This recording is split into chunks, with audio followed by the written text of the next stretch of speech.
What up, y'all? What's going on?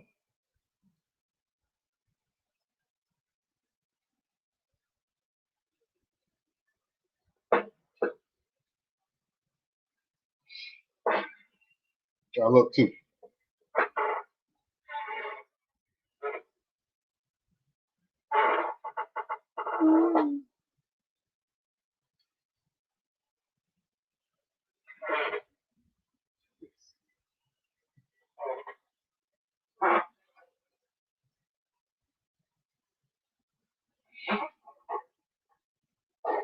What's going on? 916, what's up, man? You ran this weekend?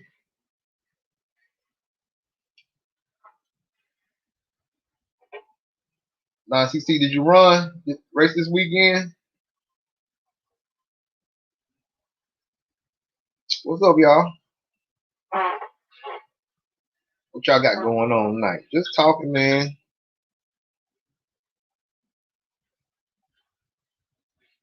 Cindy, what's up, bro? Cindy, what you got into this past weekend? Did you get on the track?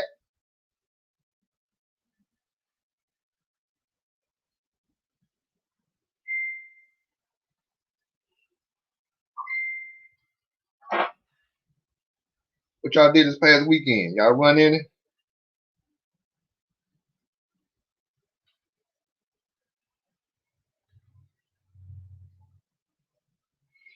Oh, okay. 916. You went to Central Valley, RC. How was the track? 916 VP.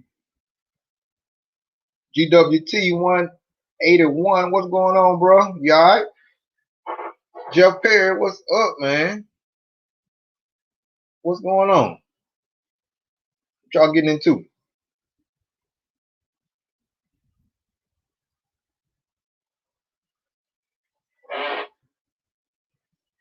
Oh, we going to A main again? 916 VP. Well, you already know the track, 916. So don't do what you do, man. You already know the track, you know the layout, you know the corners that gave you trouble last time, 916. So just don't do what you do now, you know. So you got this. Send it. Oh, okay. You didn't race this weekend. Okay. Someone tried to. Oh man, send it. Oh yeah, last year. Yeah, yeah. Okay, y'all getting that driver stand rebuilt. Send it. Okay. Okay.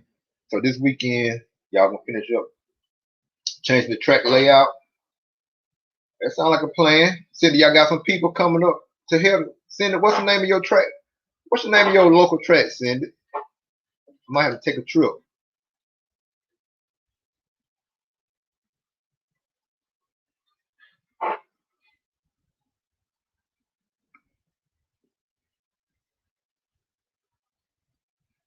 GWT, where you been at, man? You missing the action, GWT. What's going on? Okay.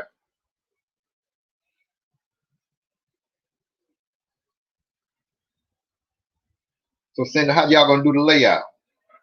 How y'all gonna do the layout?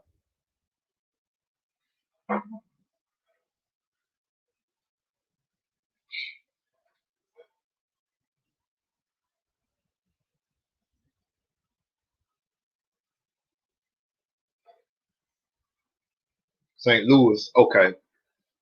Dirt burners. I said, I'm trying to come up that way, man. I want to do some races further up north. So, man, I'm gonna try to see. I do want to come up that way so I can run with y'all up there and run with Rajay and them up there at adrenaline. And but yeah, I want to get up that way too. Working daylight to wet out the dog, man. G Dub, I already know, man. It be like that sometimes. It be like that sometimes, bro. So just hang on in there, man. And shoot. That mean you got all the money then, G Dub. That mean you got all the money. GWT. Hey, if y'all need a loan, hit up GWT 181. Hey, he got plenty of money. He been working 24/7. So hey, if anybody on here need a loan, hit that man up. Jeff Perry, hey, if you need a loan, man, hit that man, hit GWT up, man. But yeah.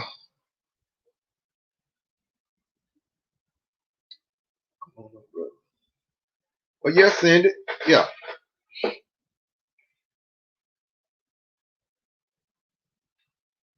Sir Turbolot, what's up, bro? But yeah, send it, man. I'm trying to make some plans to come up that way. Come up that way and run with y'all, rest with y'all a little bit. What up, Freak? What's going on, man?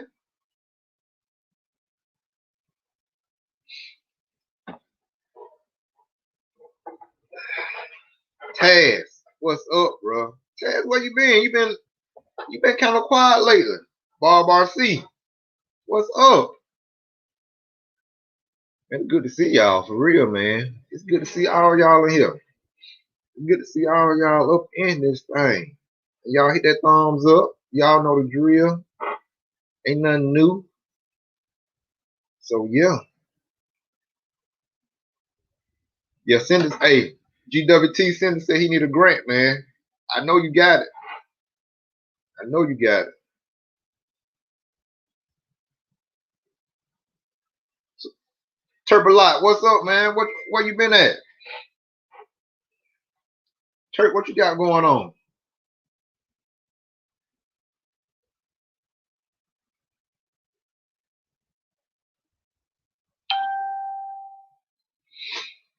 Yeah.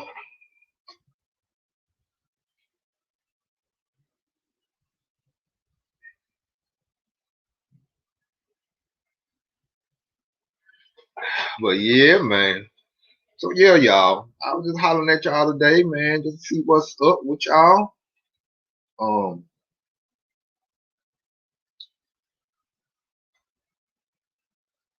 I'm gonna try to get Gunpowder texting me now. Bob RC, what you been up to, Bob?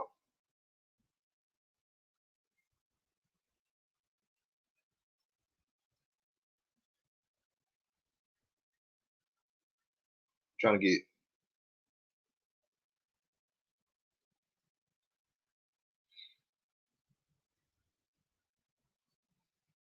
yeah. But yeah, y'all.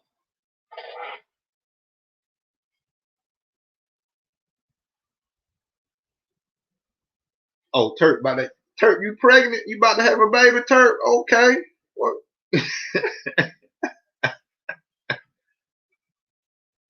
Oh man, you got laid off. Hey man,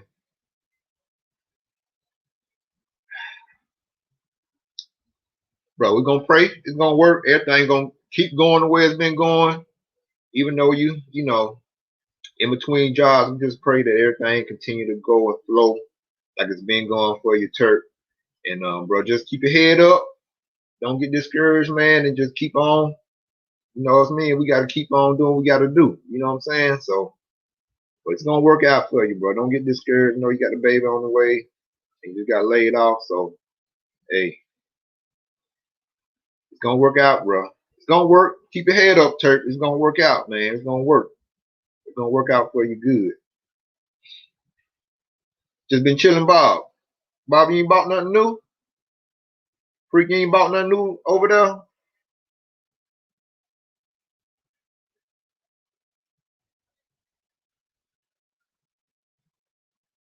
Take shots at it. Yeah, yeah. Yeah, Freak. Yeah, y'all.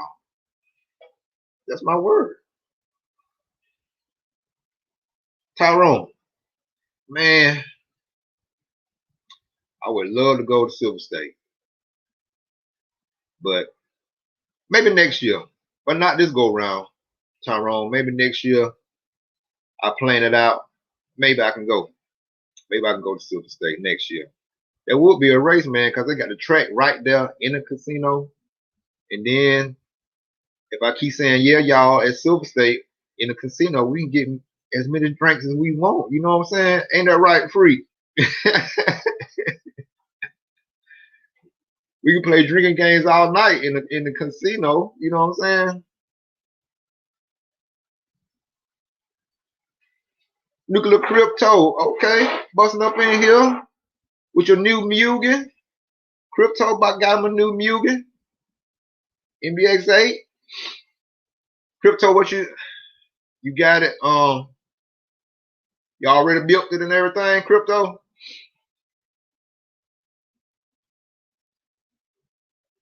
Tyrone, you going? Tyrone, you going to Silver State?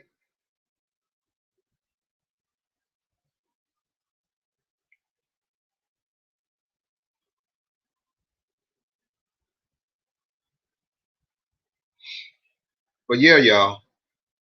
Okay. Look at crypto, you got a buggy. Okay. But yeah, y'all, hey, I want my family to know, y'all, if y'all, this is serious business. I'm telling my family because I want y'all to know firsthand what's going on. So I'm just telling y'all, don't order anything from Reds Racing USA. It's some issue going on, man. I don't know if they have, I don't know. It's an issue going on with Reds Racing USA. It's something about they're not really taking orders now. So I don't want y'all to spend y'all, order some on there and then y'all don't get it. So just hold off because even us the team drivers, us, we got to order now straight through to Italy. So it's gonna take at least a week and a half for us to get our stuff whatever we order. So we gotta go straight to order straight through to Italy to Mario Rossi and them. You know what I'm saying? Straight from the factory overseas. But yeah, if y'all get some red stuff, man, just if you can get it through A Main, that'll be good. Who else?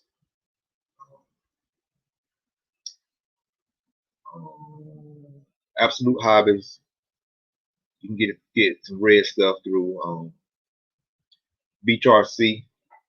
So if y'all can use them, man. But as far as using the website, Reds Racing USA, I don't know what's going on with Alex Morella down there in Houston, but I know they're not really taking any orders and they ain't really shipping nothing out. So if y'all order something through Reds, just use A Main or Absolute or Beach RC. I don't know what's going on, but they I don't know. Reds Racing USA down in Houston, Alex Morella and them, they got some issue going on, y'all. I don't want y'all messing up your money trying to order something and don't get it.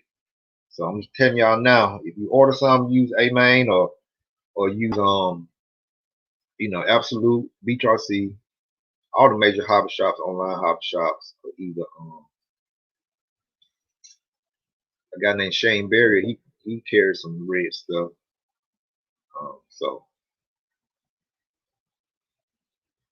So yeah, so that's what's going on for us Reds Racing USA.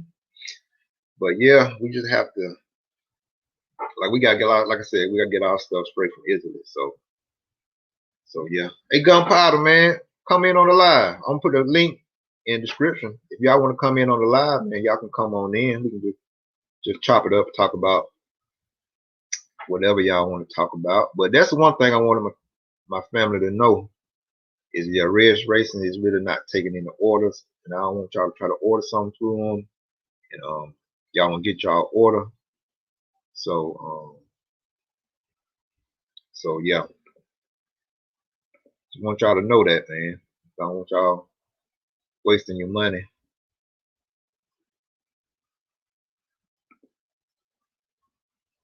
So yeah, that's what's going on with that. And so yeah.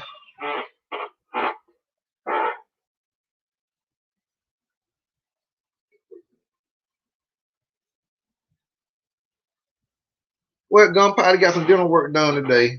Oh, your mouth still sore. Chris Jenkins, what's up, Chris?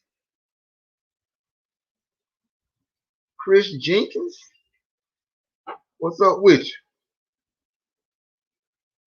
Chris, where little man at? Where Josh at?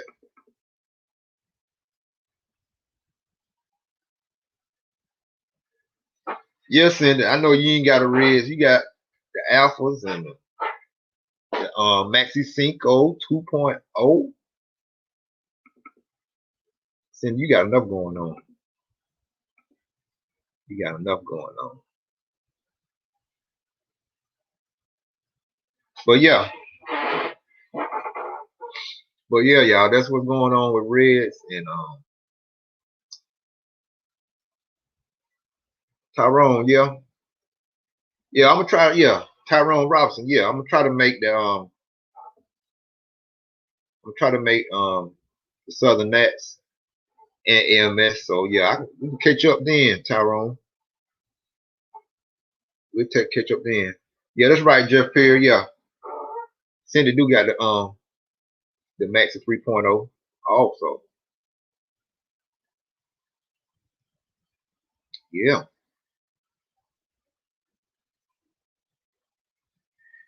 So yeah, bro. So man, what y'all think about this? Okay, I want to ask y'all opinion about this.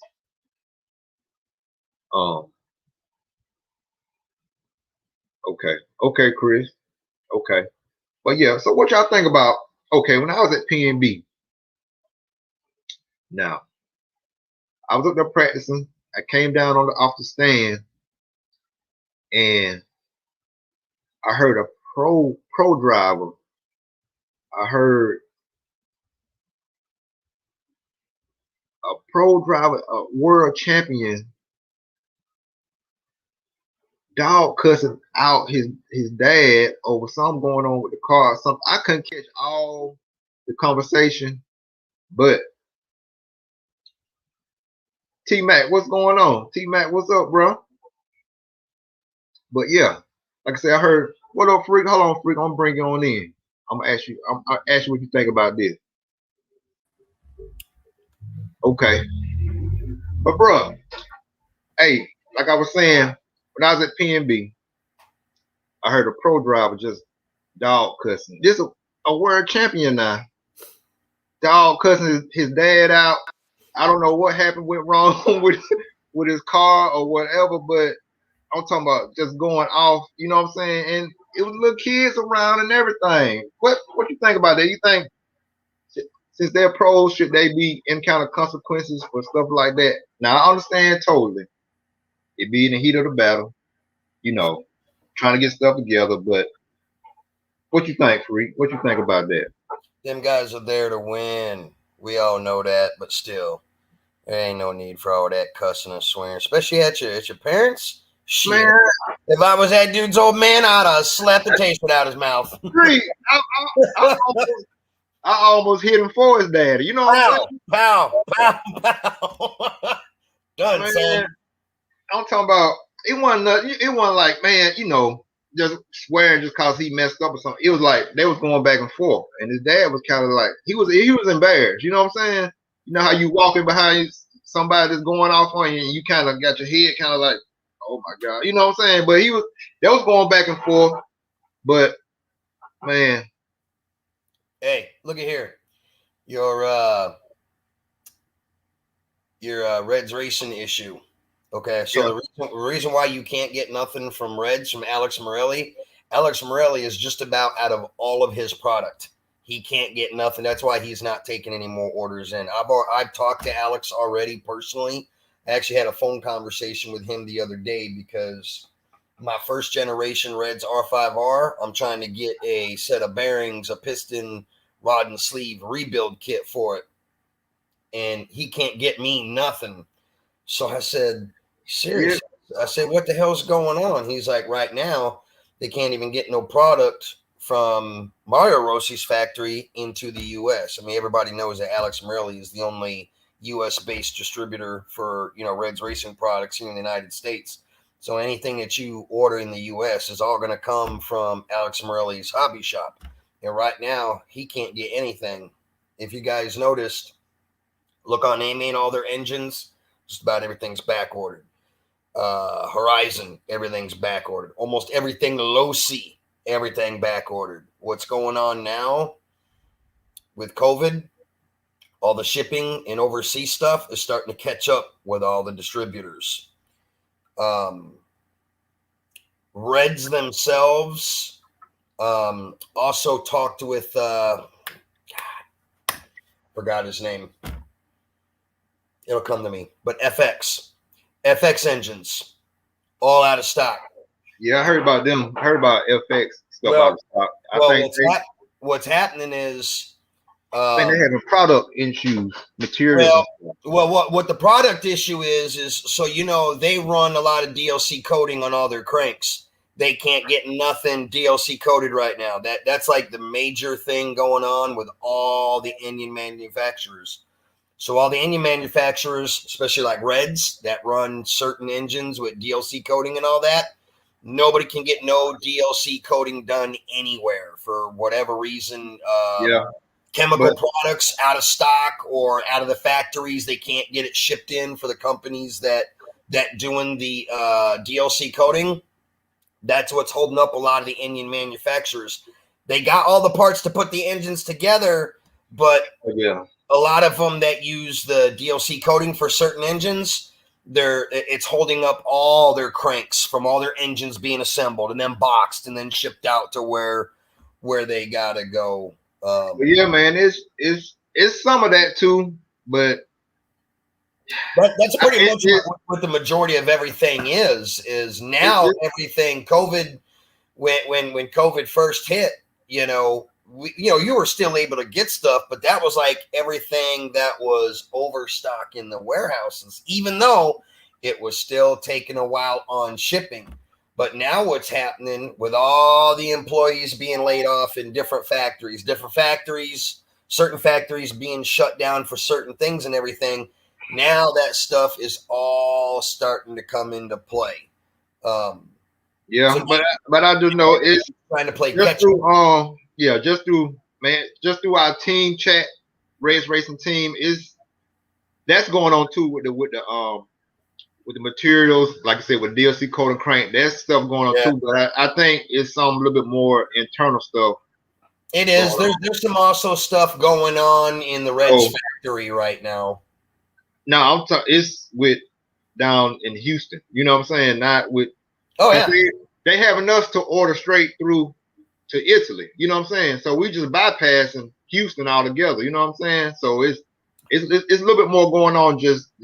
I can tell you right now, there's a lot of racers out there that is not happy with Alex Morelli right now because of the way that he was doing some backyard stuff. Okay. One of those backyard deals happened to me and I was not very happy about it. And I actually had to call Alex Morelli at his hobby shop, and because I have him as a friend on Facebook, and I talk to him quite a bit. See, Alex Morelli, his hobby shop. I don't want to say necessarily him because it's not just him that does business. It's his hobby shop because anybody that orders anything Reds, it's coming through his hobby shop. They're the ones that box it, package it, you pay for it, and ship it out to your address. Yeah, I know. Yeah, he's our race manager. So I'm saying is, what he was doing is he was taking people's money on items that they were ordering that he did not have in stock. Okay. Yeah. And people were having to wait for the shipments to come in through Italy. And then when he got the shipments, he was, having to bust ass to box stuff up and ship stuff out for people. It happened to me. The Reds Racing bearing installer kit that I ordered. When I went and ordered that not long ago, it said that they had 4 in stock. So of course, when I see the number 4 in stock, and that's what I'm going to order, I went ahead, paid for it online, filled everything out. I've ordered a ton of stuff over the years from Morelli when he first took over Reds. And I'm going to tell you, he was always a fast shipper. The minute you paid for something, you got it. Yeah, you would get an invoice right away saying, hey, we got your order. It's being processed. The next email you're going to get is going to be your shipping confirmation of when your item's going to be shipped out.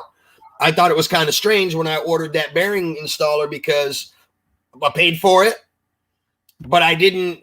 It wasn't till the next day that I got the confirmation saying, hey, your order has been processed.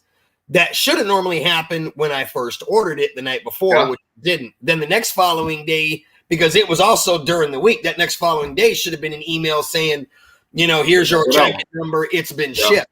So what happened, 3 days, actually it was 4 days went by and I didn't get no emails, nothing. I said, okay, this is kind of strange. So I got on Facebook and I hit Alex up. I said, hey man, I ordered something from you guys and I haven't got a shipping confirmation or anything. He said, well, what was it? And I said, it was one of your, the newer style, bearing tools. Right. He's like, give me a few minutes. Let me look into it.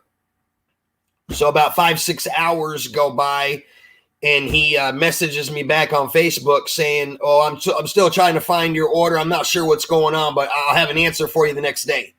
Next day comes, goes by, nothing. Still no shipping order.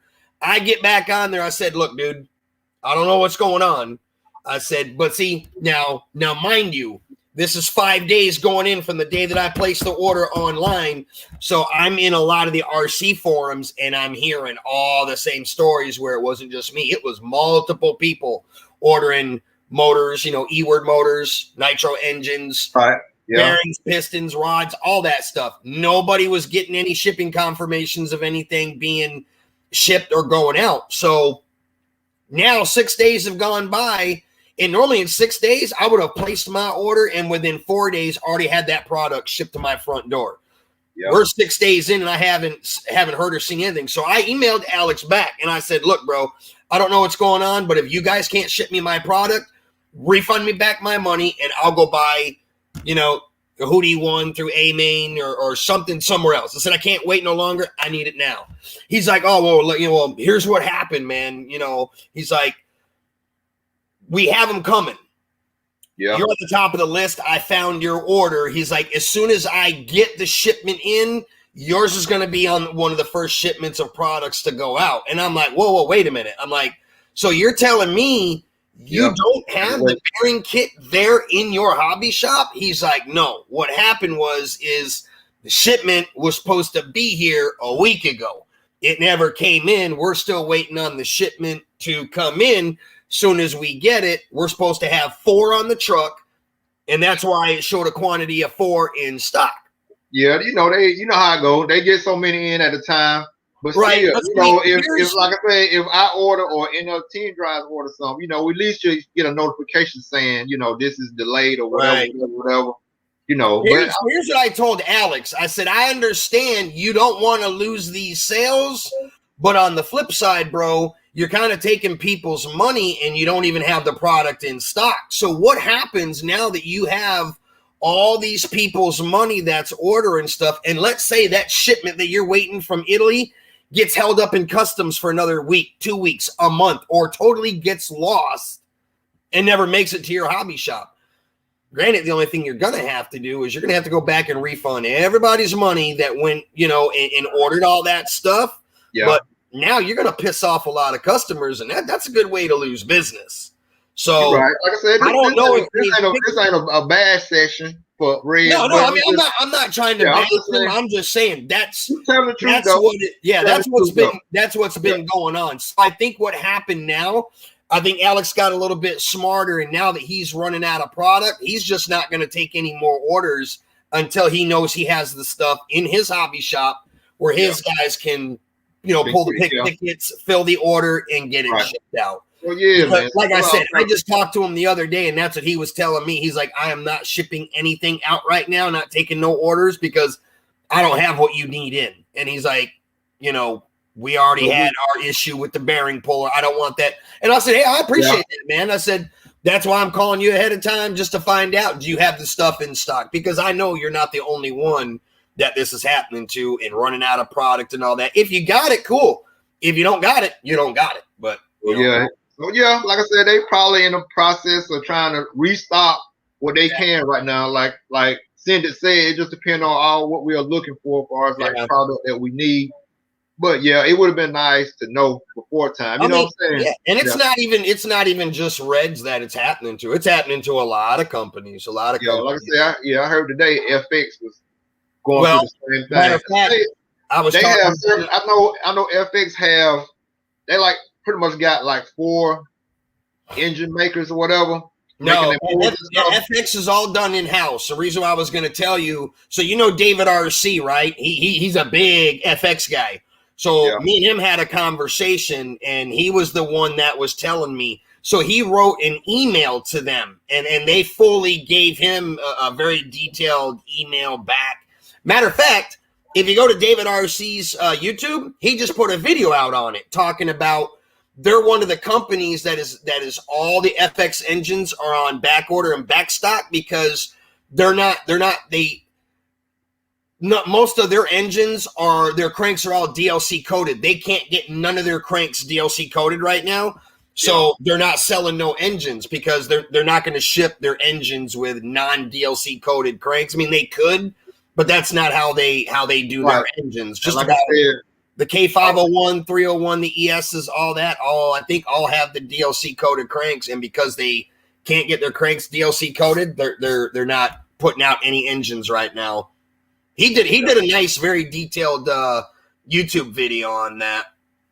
Yeah, and I heard they were saying that, like I said, the fact that FX like to do their stuff hand built. You know what I'm saying? Yeah, that's why they like to have their product correct. You know what I'm saying? Like they need the coding for the DLC coded crank, so they like to have their stuff, the product pretty much ready to go when they get ready to build it, because they do their stuff, most of their stuff handmade and ship it out. So yeah, but yeah, man, it's just crazy going on right now. Like you said, this COVID thing, it's hitting home now, because it's like a lot of the restaurants they having problems keeping help. You know what I'm saying? Yeah. Look at the prices of everything. Has anybody noticed how the prices of almost every product in the United States has gone up a certain amount? I mean, I'm talking everything from gas to beef, groceries. I mean, you name it. Metal, lumber right now is like through the roof. So my brother-in-law builds houses, right? My wife's brother. Yeah. And they're the company that he works for right now. They're having a big issue. So they had a bunch of lumber on order to build a bunch of condos here in the Fort Bragg area. So now these lumber companies are coming back to all the contractors, which is actually kind of a fucked up deal, if you ask me. So these contractors, they all ordered the amount of lumber that they're going to need to build a certain amount of condos. Now they're just waiting for the lumber to come in. In that time, since the lumber has not came in, the prices with most lumber has gone up. Yeah. So all these lumber companies are coming back telling the contractors that now there's a price change. And they're like, no. We already paid our money for the price of the lumber, what it was at. Yeah.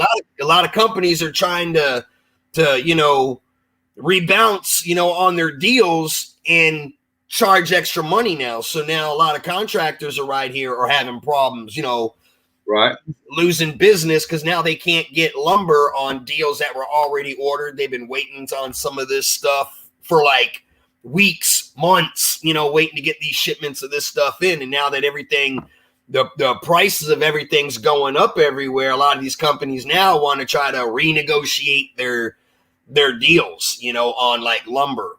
Yep. Metal is another big thing right now. Yep, that's a big thing. So like most of here where I live, all our companies that sell enclosed trailers, you can't even find an enclosed trailer anywhere for miles. So because I've been trying to buy a brand new enclosed trailer since since November of last year. Last year, yeah. Yeah. So how's that coming? Have you found anything that you? No, because see what's happening now is so all the sheet metal that most of all these companies use, like Hallmark, Snapper, Diamond, all the big major enclosed trailer companies, all their sheet metal that is used to make these enclosed trailers, the outside sheet metal, all comes from overseas. So the problems they're having is metal has gone up. So now these companies are having to redo their deals, which is putting them What's up, Zach? What's up, Mike?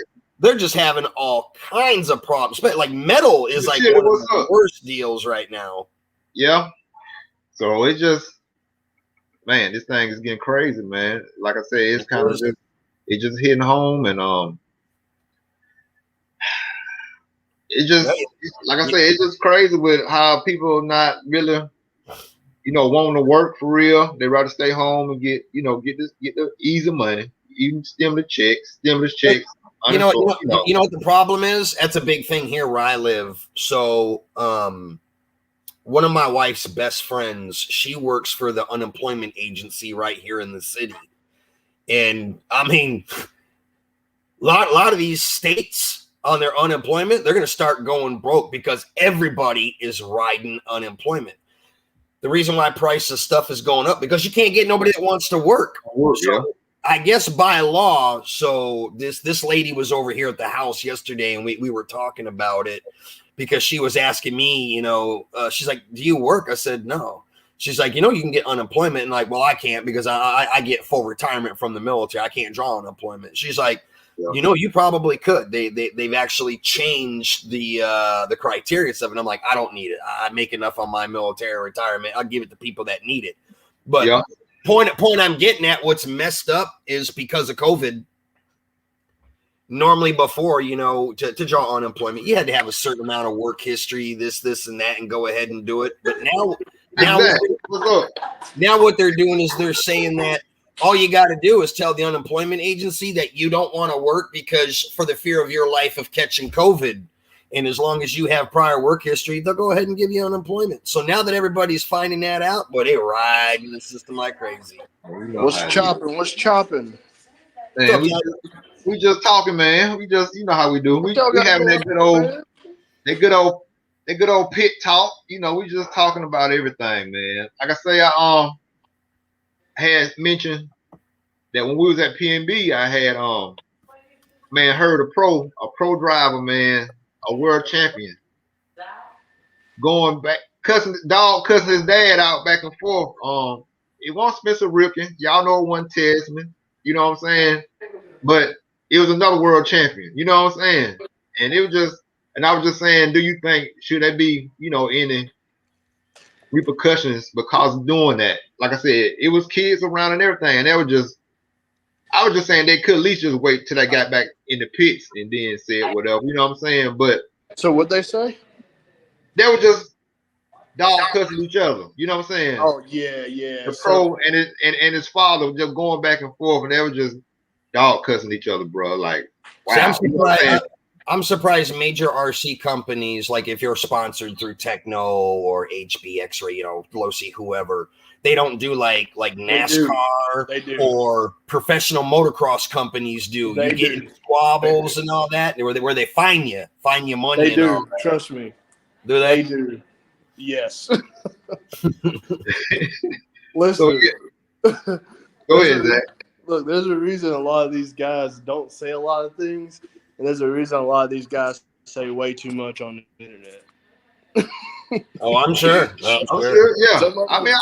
Yeah. Some of them are structured where they can say stuff because not necessarily having ownership, but like Tessman, that deal that he's got, obviously he's kind of an owner, kind of not with Hot Race, sort of. He can pretty much say what he wants and they can't do anything. Yeah. But let's say if you're just on a tire deal and that company that you're with, let's say that they don't necessarily tote that line that you're toting either way. Bob RC said, who would? No snitching, man, no snitching, no I snitching. know it, man. I know who I can't put him on blast, but I'm just saying in general. And I said enough already. Okay, you can figure it out. Just think all the major pros there's at PNB. It wasn't me. And like I said, it wasn't Tesla, it wasn't Rip. And it was, but it was a world champion. You know, he was a world. There's only one pro driver that his dad is usually with him. I already know who it was. No, there's a few of them. There's a few. Yeah. But I know who it is. That's true. That's true. It happens, you know. But like I said, I was saying that at least you be in the heat in the moment, yeah. But at least take it out the arena, take it to the pitch. You know what I'm saying? Because like I said, it was like women, little kids. I mean, I know we hear kids nowadays hear everything. They know way more than we knew back then. You know what I'm saying? But still, it just you the example. This is what you signed up for. You know what I'm saying? So no lie. Yeah. I think a lot of the issue is, you know, a lot of these people aren't really the most out there people, right? So they're not very outside of the hobby. They're not very what's the word I'm looking for? Social. So the social epithets and the clues and stuff like that. You know what I'm saying? Like just like how when you're in the grocery store and you talking to your friend about some beer and y'all talking junk about what y'all about to do tonight. And then Grandpa over here, Grandpa Willie with his wife comes up and getting him a bottle of wine. You ain't gonna say the same things in front of them that you would with your buddy there, you know. And a lot of people don't realize that, you know. They just miss the whole. It goes over their head. Yeah. And I was like, man, little kids I saw was standing right there. That was like. Hey, it's that COVID. Everybody nowadays is just running around acting a fool, man. Everybody is off the change. It's just they don't care anymore. It seems like people are crazy. I think everybody's waiting for this stuff to be over so they can get back to their normal life. But until that happens, man, some of these people, they're like an animal, like a wild animal that's all of a sudden been caught and caged up. You know, they're put in captivity and they're used to running wild. So their whole life has changed for themselves. You ain't lying. I think there's so much, man. Yeah, it's a lot. I mean, it's a lot, but you just got to think you are the pro. You know what I'm saying? You the one that people inspire to be. People inspire to be. And this comes with your greatness. You know what I'm saying? The attention, you know what I'm saying? All the hype. You know what I'm saying? So you have to be mindful with, you know. Bro, this is why, like, I try my best not to say the things that I want to say because you know how I am, bro. You know me. And so sometimes you just, I don't know, man. Like, I don't know the best way to say it without you know. But like I said, it was just like, man, you know what I'm saying? Cause it was like it really made me really want to punch him in the mouth, like for real. You know what I'm saying? And it take a lot for me to get heated, like for real, like that. But I mean, like I said, it should be some repercussions. You know what I'm saying? But it is what it is. They said what they said, and they went back and forth for a while. It wasn't like it was just straight up just all the way to the pits and back. You know what I'm saying? But it was bad enough. You know what I'm saying? So it's the principle, though. Yeah, that's right. It's the principle. Yeah. It's the principle. Hey man, how you gonna put up that engine review thing? You should have, bro. You should have. I'm gonna tell you what you need to do. You need to source my video because then if we link them two together, bro, we're gonna go up because mine have got a lot of views just off that singular engine. Now, if I'm gonna plug you in, bro, I got some good information for you, man. But yeah, like I said, I did the engine, just a budget engine review video, really last night, and look good. Yeah, it was okay. don't know. It's one of them that I messed up on. What's the Altima engine by Six Mick. That's Yeah. the one I was describing. That wasn't the cost of the engine. That was just for the I think it was for the rod, piston, and sleeve, all three of those together. But Yeah. that's the only thing that I did mess up on that, and I want everybody to know that I think it was for like $123 or something like that.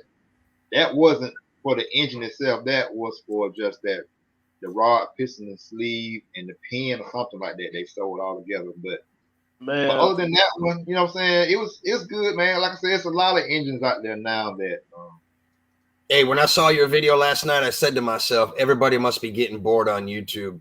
Because with your video adding to the list, I'm trying to figure out what the hell is going on with everybody. Everybody out there right now is all doing budget engine reviews and videos on budget engines. Like I've never seen. Everybody's kind of spending big. Yeah, everybody's trying to find that $200 and under deal right now. Yeah. That's what everybody doing. That's smart. Like I say, it's engines out there. A lot of these engines. Listen. Yeah. Go ahead. I just look. I notice a lot of these bigger YouTubers, man. They'll see that anything I got catching a little bit of traction, and they will rob me so quick. and you know my page isn't even that like big or nothing yet, but I'm definitely getting the views. But like, bro, they are turning up. Like some of these guys got like 10,000 views in a week, and they'll see. I'll notice it. Like I'll post something that's really, really singular, really, you know, something that I would only think about. Right. Next thing you know, they doing something like what? Yeah, what's up, man? I think a lot of it right now is a lot of people are running out of stuff to do on YouTube. If you really think about it and look, everything out there has been done. Everything's been done. People are always. I do want to say that SH engine, bro. Outdoors, I'll tell you that engine is probably really decent. Indoors, I hated it. I mean, you saw what kind of issues I had, but I think most of it was obviously mine wasn't really that broken in. So it might have gained maybe another 2,000-3,000 RPM once it broke in some more. But bruh, like it didn't have no behind for me. Like I wanted it to have a little bit more grunt compared to what I'm used to, and oh man. I was gonna say that's probably also because what you're used to running as well, because that's one thing I've noticed. Like a lot of people are reviewing that SH 2018 PT engine now. When it's actually two of them. Yeah, there's they're pretty similar versions, but different in a way. But like the 2018 PT, when Rex Welch from RW Mods did the review on it, that SH is actually a pretty decent engine. I mean, if you look at, you know, the teardown, the way everything's designed on it, it's a pretty decently designed engine, and I think it could hold up pretty well. It was pretty good. It still had literally a ton of compression. I put 3 tanks on it, you know, just idling, and then over the PNB weekend, I probably did. I don't know. I probably put a quart through the thing. And then he was running it now. He was running it now. He wasn't playing with the engine now. He was really. But I mean, you got to look at it this way too. Some people expect a little too much out of some stuff. I mean, you're talking an engine that's $179. You can't really expect the world out of an engine that's $179. For $179, you're probably going to get about $179 worth of engineering. If you break it in right and use it correctly, it has the potential to last and be a good engine. I mean, it ain't going to be no, you know, top of the line Reds or OS, but I mean, for $180, it's an engine that will get you, you know, on the track, bashing or what have you. Right. It's usable. It's bad at all. The engine's definitely good, but I think if you're trying to do anything that is more like supercross based, where you need you needed to make torque and horsepower like instantly, right? Yeah. So like that P&B, a lot of the stuff that like that triple out of the corner, like right out of the corner in the middle of the track. You can ask him, dude. I was trying to hit it. That thing had no ass to hit it. But I will tell you, everywhere else it was okay. Like Yeah. it wasn't bad, but I feel like outdoors, like if you can really let it just eat, like if you can run it on the top of the RPM, and I tried it with 2 different pipes. Everything that I had heard through the grapevine was supposed to work, and I didn't really like it. But like I said, Honestly, I don't think that engine was really the way it was designed was made for, racing on tracks. I think that's more of like along the lines of like the big reds. They're like replacement engines for some of the platforms are out there. It's not to say that you can't race it, but it's really going to determine on what kind of track you're running it on. Because if, like you said, like PNB, like I was running a Nova Rossi Roma. So when I'm coming out of the turn and I'm hitting that triple, I had all the low end grunt. Like I was overshooting that triple. Then you take an engine like that just feels like it doesn't have the grunt, like you're barely getting up over it. A track like that, it's probably not going to perform at its best, but a track that's a little more spread out and nothing right outside of a technical turn where you can give that thing a little bit of a running head start to pick up its speed and power, then you'll probably start clearing stuff and it's going to make it. It really, with that engine, it all depends on the track that you're running it on. And it depends on the track. Then again, like I said, for $179, it's not a damn, OS. Yeah. But it depends on, like I said, it depends on the pipe, your clutch setup, and all that stuff. Yeah, especially if you're trying to race it. You know what I'm saying? So a lot of times those engines with the I run a very weird clutch setup compared to most people too. So you just have to try. You know what I'm saying? Engines, these budget engines, it's just engines that you can get and you can try it for yourself. And then they're good to really learn how to tune before you go and buy a hot dollar engine. You'll have your tuning skills done because you can tune these engines. You know what I'm saying?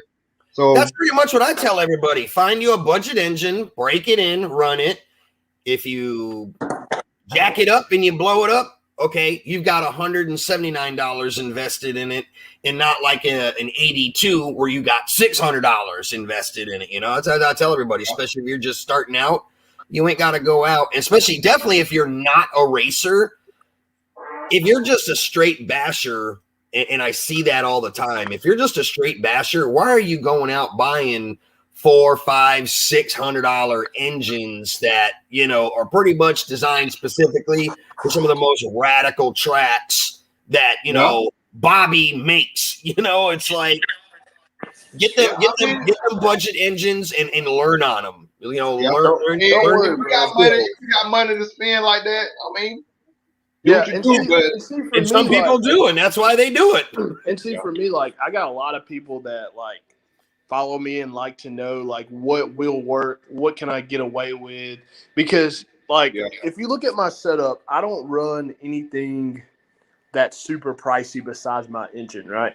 I run an OS 2101. And honestly, whenever the new bullets come out, I'll be on the bullets. But in terms of servos, I run cheap servos until Big Send It sends me some servos. You know what I'm saying? But I'm running Protex right now until Big Send It sends me some. And then like literally everything that I got in the car, you can pretty much buy pretty cheap, which is why I do it this way, because everybody always asks me, what you running? And I'm like, all right, here's this, and this. You can buy all this stuff for this much money. Like, just go do it. Yeah. Like I said, this obviously can be expensive. It depends on how much you want to put into it. You know what I'm saying? Like a good deal is like Send It servos, well worth the money, not expensive. You get a great bang for you. Yeah, great servos. Clean Freak, Yeah, Clean Freak, good cleaning solution for for the low. You ain't got to spend all your money out for if you don't want to spend all your money for that simple green. So you got the Clean Freak. No, hold up. We don't push some big corporate entities around here, you know what I'm saying? especially right now. I think, and I've been seeing that a lot around the forums. Matter of fact, me and Senator RC, we were talking on the phone about that today. I was telling him, I'm like, give it some time. You'll probably start seeing some of your product taking off, because right now, like on a daily basis, I'm always looking through the forums and I'm seeing what people are buying, what they're looking for, what they're wanting to pay for stuff. And right now it seems like everybody is looking for the budget-based engines, tools, kits, just whatever in the RC world, because with the price of everything else going up, a lot of people not making the money they used to make, but trying to keep their hobby going. A lot of people aren't, buying them big high-end, high-dollar items, tools and engines and pipes and stuff like they used to. Everybody's trying to look for the budget servos. What's the best servo on the market with plenty of speed, plenty of torque, but isn't going to crap out on me 5 days from now, A lot of people aren't wanting to spend $200, $250 on one servo, buying a $400, $500, $600 engine. I'm seeing that a lot in all the forums everywhere right now. That's anybody. There's stuff out there. You just got to do some research. You don't got to buy all that top of the line stuff. There are other alternatives. I will tell you the one thing that I would tell anybody new that's getting into this, just honestly pay attention to what you buy, because the most disheartening thing in this hobby is breaking the same thing all the time. That will literally kill it for you. Yeah, it kill your experience. Yeah, been not done that. Yeah, I would definitely say just instead of buying that $23 Rage servo, buy the $59.99 servo that's gonna last you a year. Instead of buying the Thunder RC whatever motor, the cheap one, like buy the Reedy one, because that thing's gonna last. Hey, bro, you ain't lying. There used to be a guy here on YouTube, and I'm sure probably everybody knows who it is. So there used to be a YouTuber that he is kind of a hardcore. What's up, Jimmy World? Kind of a hardcore basher, but he was having the same problem. He was burning through servos like left and right. But what he was always doing is he was buying those $20, $25 eBay servos. Nope. And he's trying to put them. Yeah, he's trying to put them in an 8th scale truggy. All right, hitting a ramp, sending the damn thing to the moon, and every time it lands, it's blowing out his servos. It's like, all right, so I see you buy one, you blow it out. What was it? What I did, or was it a flaw? You don't know. So naturally, you want to go buy another one because it's cheap and see what happens. But when you blow out that second one, because of what you did the first time, blew out the first servo. Now you bought but when you go buy a third and fourth one, now you just being stupid. I mean, that's on you. It ain't the product. Obviously, you need to stop buying that $25 servo that you keep blowing out every time you put it in that truggy. Right. Step up. So now you look at it. Let's say you bought 4 servos, $25 a piece. That's $100, not counting your shipping, tax, and all that. Let's just cap it off at $100. You probably could have went out and bought one of those nice HV Sended RCs 458s or the 626 for under $100 and bought one damn servo. If the next 3 years, probably still have that servo using it. And that's literally my point. Like, I see it all the time, man. Okay, so take this for instance. One thing I was doing is I bought a bunch of 100 SS servos from ProTech, right? Like a bunch of them, because I run 10 scale. I run a lot of 10 scale classes. I run a lot of 8 scale classes. So I was like, man, I'll just buy some 100 SSs for steering servos, because by the weight, they should be able to work, right? They should be fine. So, bro, I'm not even lying to you. I went through probably, I was at Easley. I went through 3 of them in the tool drive buggy. And I said, 1, either I drive way too hard, or 2, I need to try another servo. So I went through the 130 SS, and I'm like, bro, I ran the same servo for 2 years. I started putting them in my nitro buggy. I'm like, all right, this is probably a $70, $80 servo online. I get it cheaper, obviously, but this is a servo that anybody can go buy. So I'm like, all right, cool. So let me put this in. If I run it and it works, I'll tell people about it. Dude, I've been running a 130 SS in my nitro buggy at a pro pace, pro level, ain't had no issues. I think it's literally just all in what you buy, man. And even Send It, I've heard some good stuff about his stuff too. So, I mean, there's a lot of good servo companies, man, and I'm all for supporting the small guys. So let's put all them to the forefront, To the forefront. I feel you on that.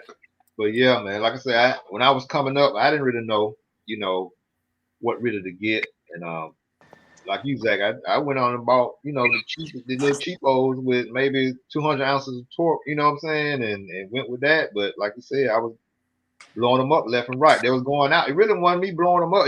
They just were quit, you know what I'm saying? Just stopped working all together. So once I learned, like I started, you know what I'm saying, dealing and doing the cell boxes, and I saw that over time I could, they would last at least a good year or two. And now, like I said, I'm gonna get on these Sendits, and like I said, he already improved his. His lasted he said almost 4 years free. Just one of them just went out when he so yeah, he just lost his first one in years. But and like Sendit said too, it all depends on your driving style a little bit as well, because what's going on, everybody? What up, Bill Chili? What's poppin'? What's going on? It's like them people that buy them $25 servos. It's like the people that buy them $20 servos. They think they spend $25 once and it's going to last them for 3-4 years. As the saying goes, with some products, you get what you pay for. Kind of like in the automotive world. Good work ain't cheap, and cheap work ain't good. So, it kind of follows the same line as with buying consumer products. If you're buying a product that's, $15, then, you're getting a $15 product. Yeah, you can't expect the world out of a $15 product. I mean, something like a servo per se. You know what I'm saying? People literally all I do is I work in need-based services, right? I'm an Allstate guy, my day-to-day. And Clean Freak is a business of mine, and also Clean Works, which is a cleaning company, right? So literally the one thing I hate is when someone will message me and they're like, man, why's your stuff $13 a bottle when I can buy Simple Green for this much? And I'm like, well, you got to think, man, you're getting what you pay for. If you can take 32 ounces of something and make 4 bottles of something out of 32 ounces, and you pay 1/3 of that bottle for a Simple Green bottle, what does that tell you? You're paying for water with that bottle that you're buying. like what do you and the bottle green itself, so you really don't know if you buying no product for real or not. You know what exactly. I'm saying? I'm gonna tell you what a lot of the problem is too. This isn't 15, 20 years ago. Well, let's not even say 15. Let's go back as 20, 25 years ago. Nowadays, everybody wants something for nothing. They expect to buy something. They want it to last forever, but they want it to be the cheapest price, on the market. There may have been a time, in the world where you could do stuff like that, but I can tell you, it ain't like that today by any means. They try to help people out the most, and I'm like, look, man, so if y'all want this, I'll help you out. If your track wants this, I'll help you out, whatever. Man, you don't know how much I can literally take every inch of profit out of my product to try to help a track out that does like a lot of stuff with the kids or whatever. Man, you know how many of them won't even pay costs for products now? Yeah. I'm like, y'all are wild, man. And, I don't know, man. Luckily I got my own bread, so I don't really care. But it's the point of it. Right. It's just that's bro. Yeah, that's the day and age that we in now. Right? Everybody wants something for nothing. That's what it is. I see it daily. I mean, it gets even worse. Like I was at my local hobby shop the other day, right? So my local hobby shop, they run a little service. You break your RC, you can bring it in there, and if it's something that they can fix, they charge you a couple of bucks. And it's amazing how many times I'll be in there just hanging out, talking to the owner, and I'll see somebody walk through the door, and they want their RC fixed. They'll bring in an RC that they've been running down at Myrtle Beach, on the coastline, and everything be all from the salt water rusted up, seized up, and all that stuff. And then they bring it into the hobby shop, and they want them to tear this damn thing apart and rebuild it all and get it working for dirt cheap. You know, the hobby shop owner be like, man, this is going to take me the next day or two to tear this all apart, clean all this flash rust off of everything. And, you know, you don't even know if you got saltwater damage in the servos, the engine probably seized up for, you know, whatever reason. And I see that on a daily basis. As a matter of fact, it happened yesterday. And my hobby shop owner, his parents started that shop back in 1958, I think it was. So it's been a family-owned hobby shop since the damn late 50s. And they're just to the point now, they're like, well, this day and age, we don't even want to work on nobody's stuff no more because everything that comes through the door, they want you to do it for near nothing and supply the damn parts for nothing. It's like, yeah. Hey, Happy Trail, hold on. We got, I don't know, Happy Traveler. I think they're new. But, what's up, Happy Traveler? Yeah, man. Hey, Happy Traveler, just subscribe to the page, man, to the channel, so you can come in all the time when we do this. You know what I'm saying? Yeah. You looking for a cheap HV servo for the Losi 8X? Hey, man, go to the Send It RC site right there. That's what you need. A damn 458. You running the 8X? I run the 8X as well, right here. Well, I run the 8X Elite, and that's all I run is the Send It RC servos. Right? That's right. Yeah. Get yourself. Hey, man. Happy Trail, man. I appreciate you jumping in the live, man. I appreciate you, Happy Trail. What's poppin'? I see you, Zach. I see you. I'll tell you right now. You can either get the 626 Platinums, all right? Or you can go ahead and get you one of the 458s. 458, yeah. Send It RC got both of them. Go ahead and get you some. Trust me. Chili, you see what I'm doing over here, don't you? I see. Yeah, man. You know what I'm saying? Just getting prepped. You know, I'm with you. sometimes you gotta warm up a little bit. Yeah, man. I appreciate you, man. Yeah. Yeah. Hey, but let me ask y'all this. Okay. All right. Do y'all think the prices of kits nowadays is more expensive, the same pricing, or less expensive, relatively speaking? More expensive. More expensive. Paul, what's up, Paul? Paul, what's up, man? Hey, what's going on? What's going on, Paul?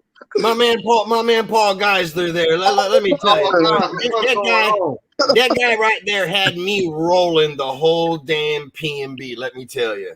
That boy right there is something else. Pretty boy, Hey, what's up, man? Yeah. Paul's crazy, bro. I heard somebody say they think it's more expensive now. Hey, but Chili, yeah. Say it again, Chili. They definitely went up. Okay. Chili, what you were saying now? I'm just saying, are the prices of kits nowadays more expensive, the same amount, or less expensive, relatively speaking, than say like 15, 20 years ago? Say like early 2000s. I got something to say about the kit pricing. Is that like retail prices? Those are expensive, but then everybody is getting a deal. Like you go to the tracks in Houston, and everybody's a sponsored driver, and they're all getting like all these prices and stuff. And it's like I'm trying to sell this stuff, but you know, a team driver, and he gets it for whatever % off. It's right. Yeah. Hey, Paul, I just want to let you know I got her ready to fly to Montana. So you just let me know when we coming. Let me know when we coming, big dog. So yeah, we're trying to find a time that matches up with you and the other guys to come up to Montana. I'm still working out a location. Everybody is super excited about it. So you're looking at a team manager job, and you're going to be training pretty much a bunch of Native Americans or whoever shows up, and you're going to train them on Thursday and Friday, and then they're going to race on Saturday and Sunday. And depending on how your team does, you know, there's actually more money involved. We're going to try to get parts, Paul. We're going to try to get some gambling going through the tribes, and it's exciting. It's exciting. Paul, you better buy a lot of parts That's all I'm gonna tell you. Get a lot of parts and a lot of tires. You still gonna need some parts. You don't need Techno. You don't need parts of Techno. They never break. That's what we call cap. That's cap right there. I broke a few of them at Psycho with this baby right here. So trust me, they break. Oh man. Yeah. The only thing I broke is like I haven't even broke. I've just had screws fall out. I've had tires fall apart. I've had. That's prep, bro. That's prep. Tell him again, Zach. You gotta do his maintenance, don't he? You gotta do the maintenance. I had a bearing. I had a bearing that was bad, and I tried to clean it. And I tried to find a bearing in Washington, Spokane, Washington, and no one had a new bearing, and so I had to throw that big bearing on the outside of my rig, and then I just shoved a bunch of grease in it, and it went good for about 8 minutes, and then it kind of pulled loose, and you could just tell it was just dragging from there. Yeah. You gotta, I'm telling you, bro, prep is literally the biggest thing. So take this for instance. This will tell you about prep, right? So I went to at Psycho, right? I had terrible engine shit the whole time. Literally. Should have prepped better. Nope, it wasn't the prep. I'm about to tell you something. So look, I still didn't finish last, and my engine was crap. I couldn't even jump anything, and I still didn't finish last in pro buggy. What does that tell you? Hey, I finished the race. Hey, let me ask all you guys this, because I just recently seen it. I'm not a big Techno fan, but what the hell is up with that damn tugboat body on that new Techno truggy? Is that not the most hideous thing anyone has ever seen, or is it just me? Listen, it looks amazing. It looks amazing, and I'm gonna tell you, I like it. I'm gonna tell you why I like it too. So I don't know how fast you've driven a truggy, but the way that body's formed and not having anything over the front shock tower, if you're fast but you crash a lot, that's going to be a huge disadvantage. But if you are fast and you don't crash, you know how much faster it's going to be not having the front of the body hanging over the front shock tower? A lot. Like a ton faster. If you've driven a truggy on any big track, you know exactly what I'm talking about. I mean, I run my truggy on big tracks, but I mean, I still gotta have a little bit of looks and style too, man. And that new Techno just does not. Every truggy looks the fucking same, man. That's at least Techno. You can tell what it is. That's a Techno coming by in that ugly ass thing. For damn sure, you cannot miss one of them going around the track. Look, I'm telling you, they are not the same. But that body, they hit it out the park with that thing. I don't know who thought about that, but that is genius. I think it's Wiggins. I think Wiggins put the whole thing together. Really? Wow. They say Wiggins being a lab. He does. You know what I'm saying? Designing and doing stuff like that. And if you ever got shock questions, right? That's the only person you need to ask about anything. I don't care what nobody. Jerry got a lot of knowledge, man, and I think that's why I don't know, but I'm gonna say this. I think that's why. I think that's why we ain't really seen Seth Van Dalen that much. I think they're being a little bit too innovative. You know what I'm saying? Before they get the okay for Techno, so it's crazy. It's crazy, but that body it's different. It's different. I would like to run one just to feel the difference. You know what I'm saying? I have to run it. I want to run one just you can feel it. Tell the difference. You know, I would like to run one for real. In the back of the body, like right here, it's literally a scoop. Like it's a scoop. Yeah. I saw I want to make it that Halo truck and have put a little guy on the back there. I'm telling you, holding on for dear life. If you go anywhere near fast, What the hell was that thing called? That thing is planted. I'm telling you, it's badass. It's a bungee or something. The warthog. Gonna make a warthog out of mine. Halo. That's basically what it looked like. But yeah, I want to run one, man. it's I totally. guess it's one of those things that you just have to see it enough time to where it starts growing on you. Because I'm going to tell you, I finally seen a picture of it. That was probably about 5 or 6 days ago for the first time. And I looked at that thing and I was like, well, I mean, it looks like an old fisherman's tugboat. That's exactly what it looks like. I was I love it, dude. I think it'd look cool as a Humvee. Just, make it look ugly. Yeah. Yeah, it's different. Just like Throw some rust spots on the bottom.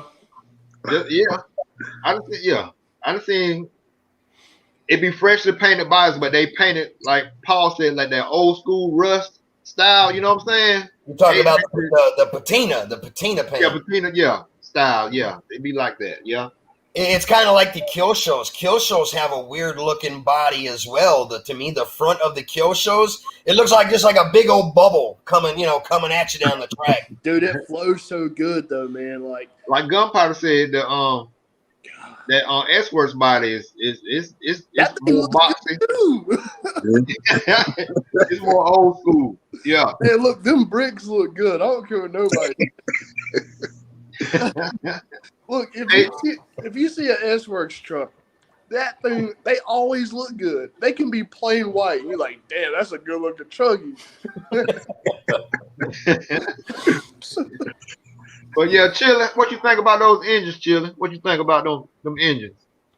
Budget engines, like the little video I did on a budget engine. I watched it today. I liked it. All of them was good, man. Especially like the one Zach got. That it's that 3-port, right? Yeah, that 3-port. Yep. And that first one, that 2018, that's an 8-port. That right there, $180, can't beat it. Can't beat it.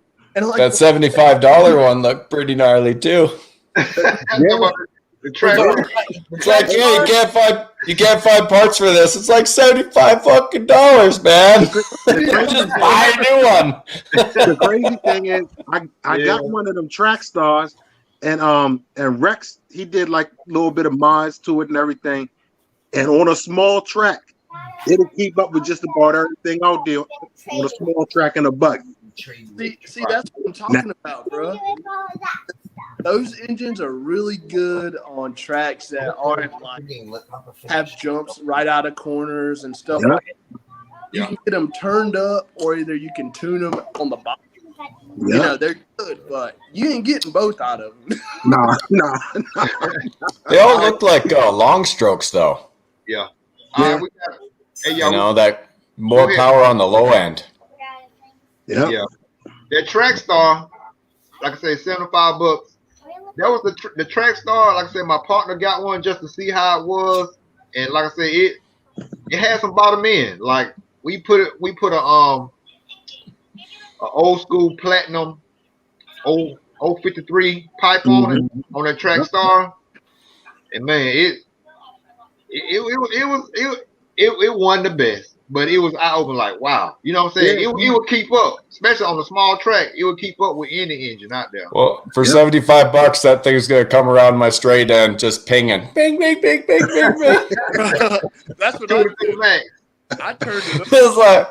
It's like 290's low end. Hey, what Happy Traveler got a question for us, man. What y'all think about this? What kind of suggestions y'all think would be good for him? He said he want a .21 engine around. Watch this guy's budget video. Yeah. Check that. Well, you also got five, and they're right here. Is he racing or is he bashing? Because out of them 5 that he picked can help you kind of narrow it down which one he should get. Well, he said he wanted a .21, so get the he can take it. He can pick any one of those. Yeah. Yeah, he can. It's more, man. If you think about it, he can get the track star and get the SH, or get the track star and get the Atom, and be paying he'd be under 250. Yeah, he got 2 engines. I'd say that SH 2018 and the Atom probably be the 2 best bets in my book. If he needs a pipe, I got a Red's pipe that'll work perfect with the SH. I'll send him for free.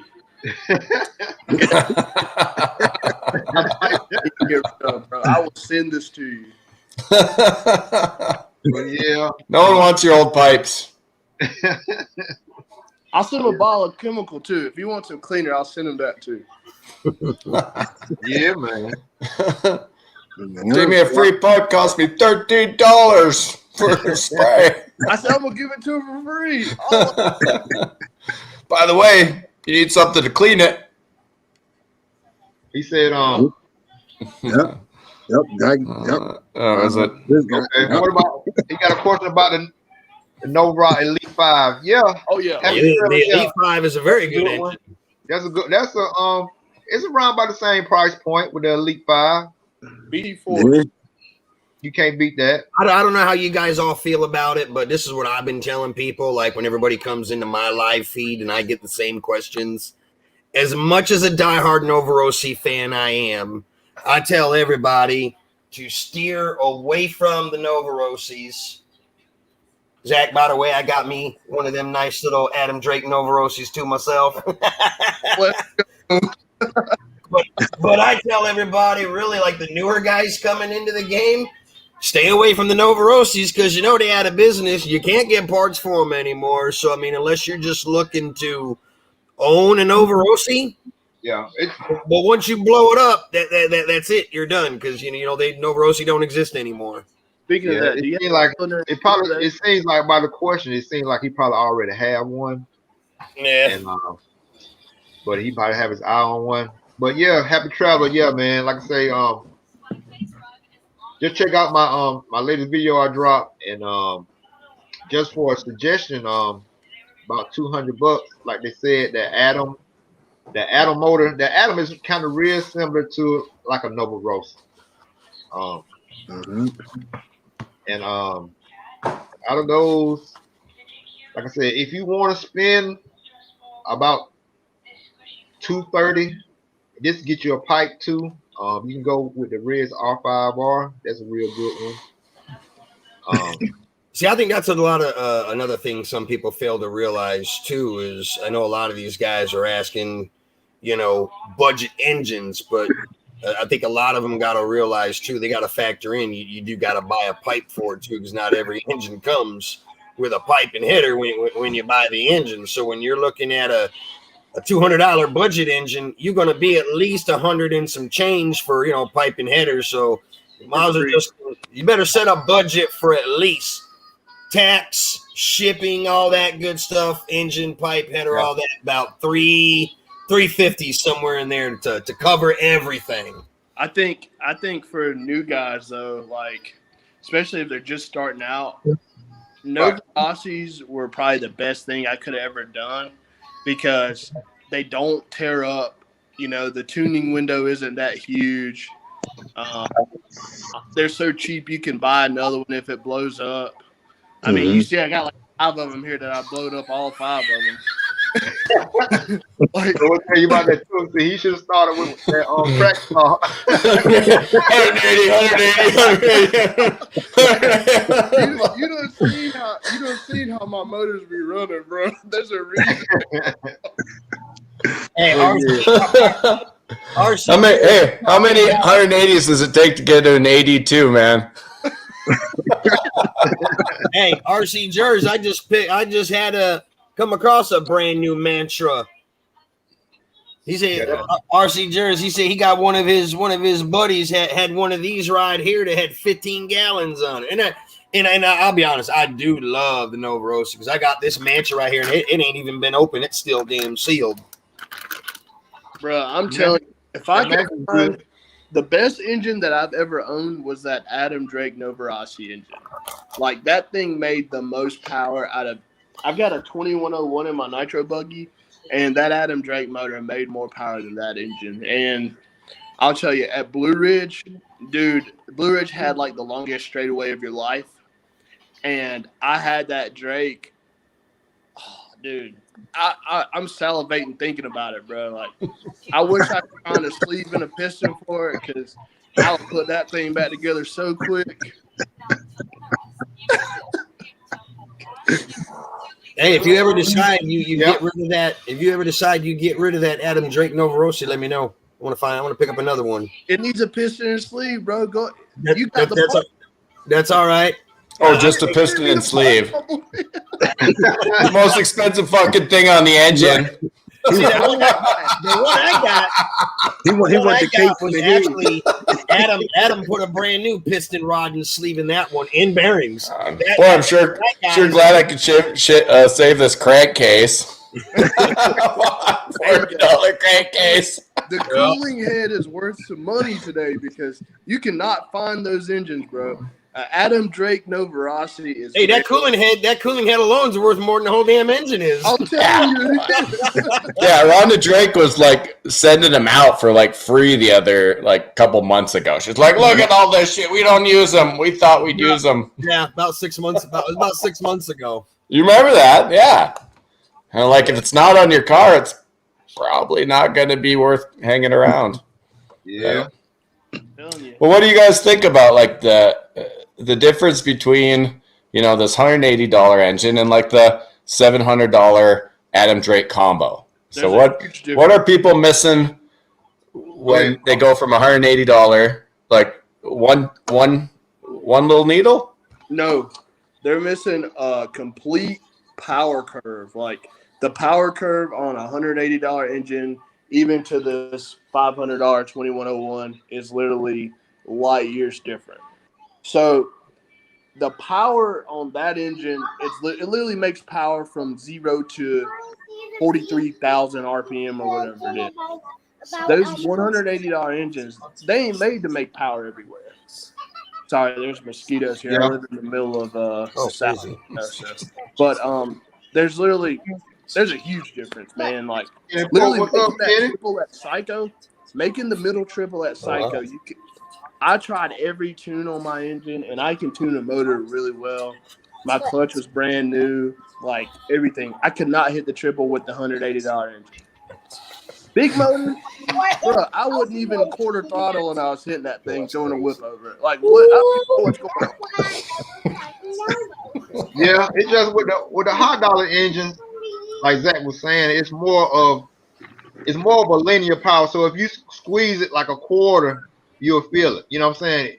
But if you go from quarter to a half, you can feel the difference in the throttle response.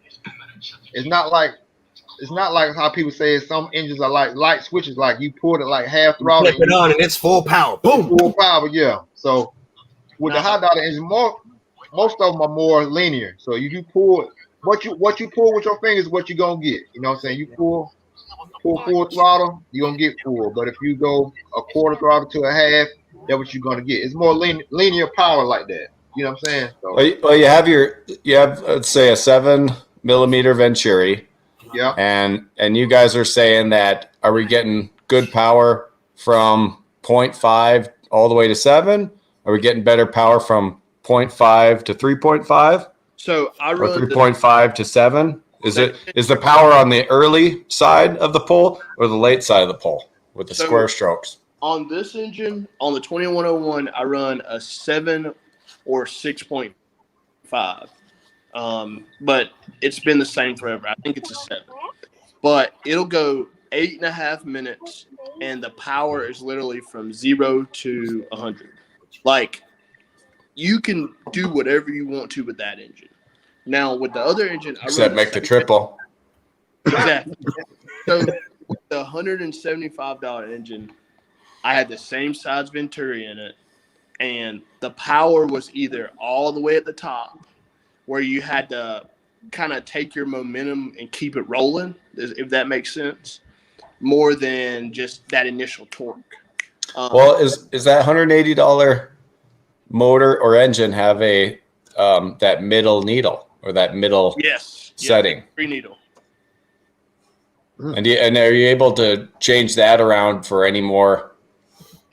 Not really, because when you mess with that middle needle, man, a lot of times, like mid range, yeah. At Psycho, I messed. Well, it's not a needle either. Don't call it middle needle. Dude, this is a rod. To get that motor to make more power, it was literally the biggest headache of my life. It would run totally fine, but it would not make any power. But most people don't need the power like I need, so it's probably not like I don't know the best way to say it. Like I don't think the craft we use is huge, you know. Like what I need is definitely like I ran into pro crass. I couldn't make that triple. I got a video of it.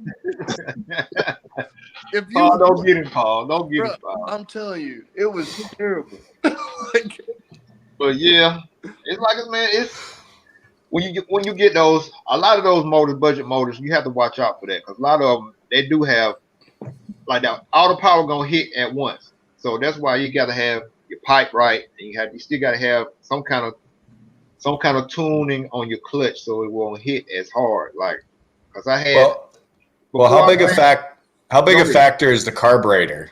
A lot on these, and is that why OS is pretty much the rumor mill is saying that Ty Tessman Nitro buggy winning engine they threw an OS carburetor in there.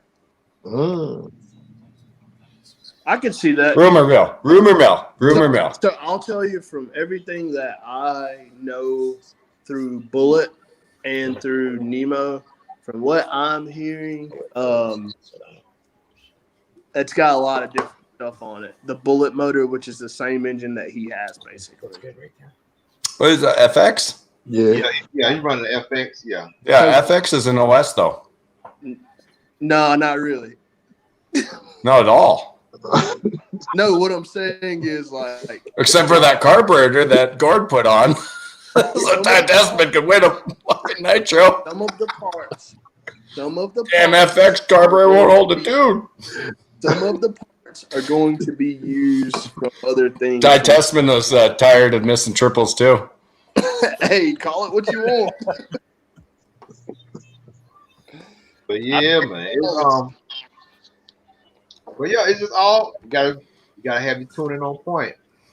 And like some of the carburetors, you just have to.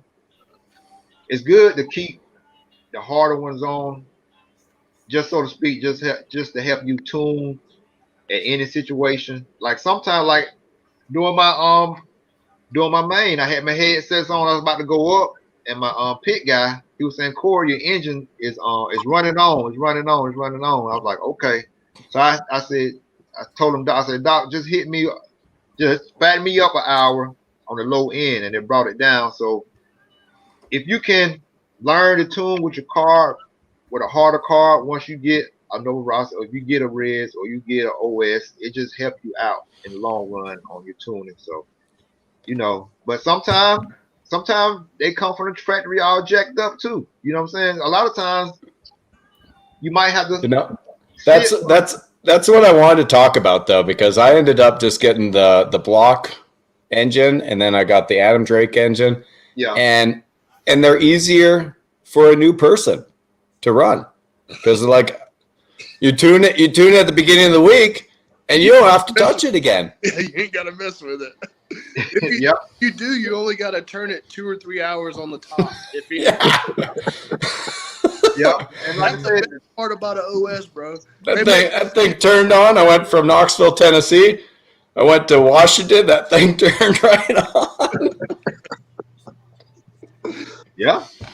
I mean, I was all edibled out of it in Washington, too. I had no fucking clue what I was doing. Some guy had to tune my engine there, too. Paul, when you left PNB, you went and ran the Washington race right after? Yeah. Oh, okay. And then I had signed up for the wrong class. It said Techno Nitro 1.8 buggy. Yeah. It was the fucking pro class. Oh, you was tired from PNB. You couldn't see straight. You still. I had to sign up for it, but the Techno class was the pro class. Yeah. Paul, did they burn? Like, I'm running Techno. I'll just run this bunch of Techno cars, I guess. Paul, did they burn your ass up? Was it a learning experience? So I did have the edible, and I did finally have some time to just work on my car.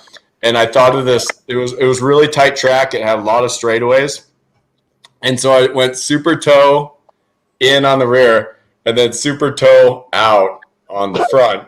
and then I raised up the chassis like 2 millimeters. Jeff Perry, what's up, bro? Yeah. Go ahead, Paul. Go ahead. Anytime I wanted to go in and turn, it was just turning like a dime. And then I'd raced in the on-road guys, and the on-road guys, they teach you to just, keep your speed and go around people. Everybody tries to like make really super tight corners, but the on-road guys, they just want to keep speed. And so at Washington, I was letting people by because like I just go out there and I just drive the track and stuff. So I let these 3 guys go by, and I've got that block engine tuned probably a little bit too tight. Yeah. So I let them all go by, and they're going up this straightaway, and my car looks like a little cricket. It looks all out of control. But you just hit the brake before you turn, let the car settle, and then I went down the loop. They all wrecked. I went by them again. I'm not going to let all 3 of you by again, okay? There's another time where a guy just stopped. He just stopped on the midpoint and stuff, and I was powering through the corner, and he's like, oh, come on, man. I'm like, you can't stop on the corner after I let you by, man. and so I was actually doing really good on my main day, and my pit man was trying to – He wanted to just do one pit stop for 15 minutes. And I'm like, I know that I need a pit stop, man. I've been on the throttle the whole time. No, just make it. I come around, and I'm gaining on people finally, and I die right in front of the pit stands halfway through. And I'm like, you ran out of gas, Paul. Well, my pit guy wouldn't fuel me up. I'm like, I'm on the radio with him. I'm like, I need to come in for a pit, man. Like, I've been just throttling it the whole time and braking and just running, and I was having a good time, but my bearing gave out too. My rear bearing gave out too. That one that I tried to like clean up in the ultrasonic cleaner and then fill with grease that I couldn't find it around because my all that stuff that I sent from PNB still isn't here. I had to message the guy too, like, hey, give me a tracking number, bud, man. Like, I've been up here in Montana for a week and a half. I don't have half my RC shut and stuff. So, but it was fun, and I was high, and some of the people there, they're just like, hey, come on, you gotta be more serious, Paul. You're a good racer. You could be a really good racer. You gotta be more serious. Like, man, I'm just here to have a fucking good time, man. I don't have to impress nobody. I'm just here to play with my toy cars, and we're having a blast up in Montana. Hey, Jeff Perry, you said you were trying to come in the room and you had a lot of feedback. What you'll have to do is once you make it into the live stream, you need to mute your YouTube. And you won't get that feedback. Okay. RC George, what's up, man? Yo. What you reaching out over there? Redoing my car for Sunday. We're gonna be at Sunday. What's going on Sunday? What y'all got going? Barnstormers. There's a trophy race there. Okay. Hey, I saw he tore the track down. What's he doing? Building a whole new layout there at Barnstormers? Yeah. He does it a couple times a year. Okay. Yeah, I saw that the other day. I saw pictures posted where people were racing on it, and then 2 days later he flattened it all. Yeah, usually he does it a couple times a year. For like every trophy race, he has a new track down. This way, it's like no one gets on the track before the race, so it's all new. Everyone has to learn it There together. you go. It's a way to do it. That's fair. So it shows really who learns it and who doesn't learn it. Yeah. But hey, fellas, I need y'all's opinion real quick. So, we're about to do some new paint, right? Do you think I should go? I'm going rose gold, right? Not with the paint, but with the stickers. I'm thinking about taking the teal out and going like gray or something with that. What y'all think? So you'll have gray, yellow, white, and black. Yeah. I think that would look good. I mean, I'm not a big teal color fan myself, but say the teal to gray, I think that'd look pretty good with the white and yellow and then the black. I'm trying to get some stuff ready, man. I don't know what I want to do. Yeah, I saw you had posted. You race on any tracks with the grayish dirt? Say that one more time. Do you race on a track with grayish dirt? Nah, man. Everything here is clay. Yeah, so then you'll probably be all right. Yeah, I was going to say down south, we have North Carolina and South Carolina. We got all that red clay everywhere. Jeff, Because like up here, the barn is kind of like grayish dirt. Jeff, you straight? Say, So you got probably blend in Jeff. more. Go ahead. It's gonna be back in there. Yeah, we're here now. Yeah, just Grayish. just So you'll probably blend in. post down your YouTube. Yeah, mute your YouTube, Jeff Perry. Yeah, mute your YouTube. Jeff. You straight? Don't mute your volume. Mute the YouTube itself. He clicked all Yeah, the I way. feel like I'm trying to teach my. I feel like I'm trying to teach my First granddad how to timers always do that. They click out the first 5 or 6 times till they figure it out. Chris G, We got forehead. Chris G, what's up, man? What's happening? Why What's up, bro? What you doing? How you Man, feel? I had to go get some dinner, so I dipped out. Now I'm back in. Okay. I had to go. Man, I had to go and get me a real famous star from Hardy. Oh, okay. Got something to eat. Yeah, you know this. The wife gone, so dinner ain't on the table. So I had to go I know that's right. Had to do what you had to do. Send it all. See what's up. What's up? You guys gonna have a show without me? What's popping, send it. What time you jumping in? You been on the whole time. How's everybody doing? We good. Yeah, I'm working. Jump on. We got Batman over here. He on the water or something. Something ain't right. Send it, say it So again. you guys now. can't hear me? It was Well, right You there. guys can't hear me? No, we can hear you, Batman. Yeah, I'm Batman, Paul. You can't see me. I'm exclusive.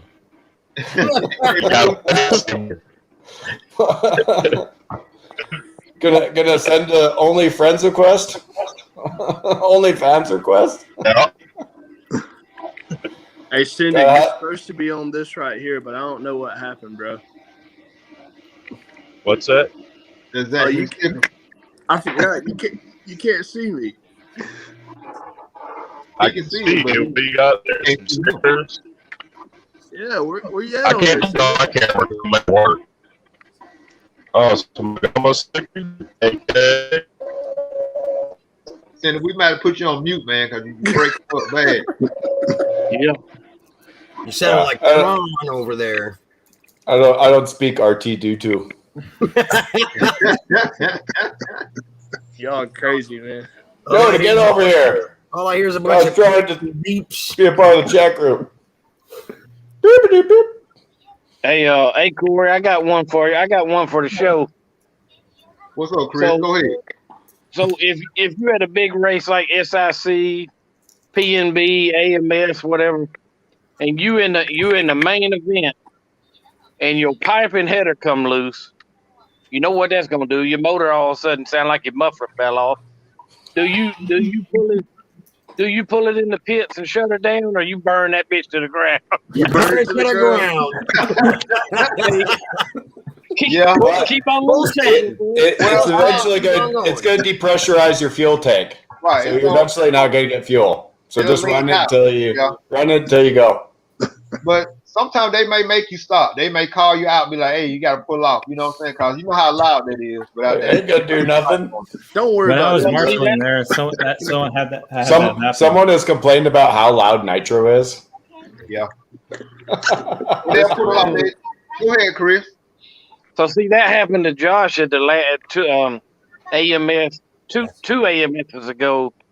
With the last year they had the 15 and under class, and he was in the top 5 gonna get a podium, and the muffler came off, and Danny, the hammer was on the track, shoved it back on for him. I don't know how, and it went about 3 more laps. It come back off again, and they're all on the microphone. Pull it off.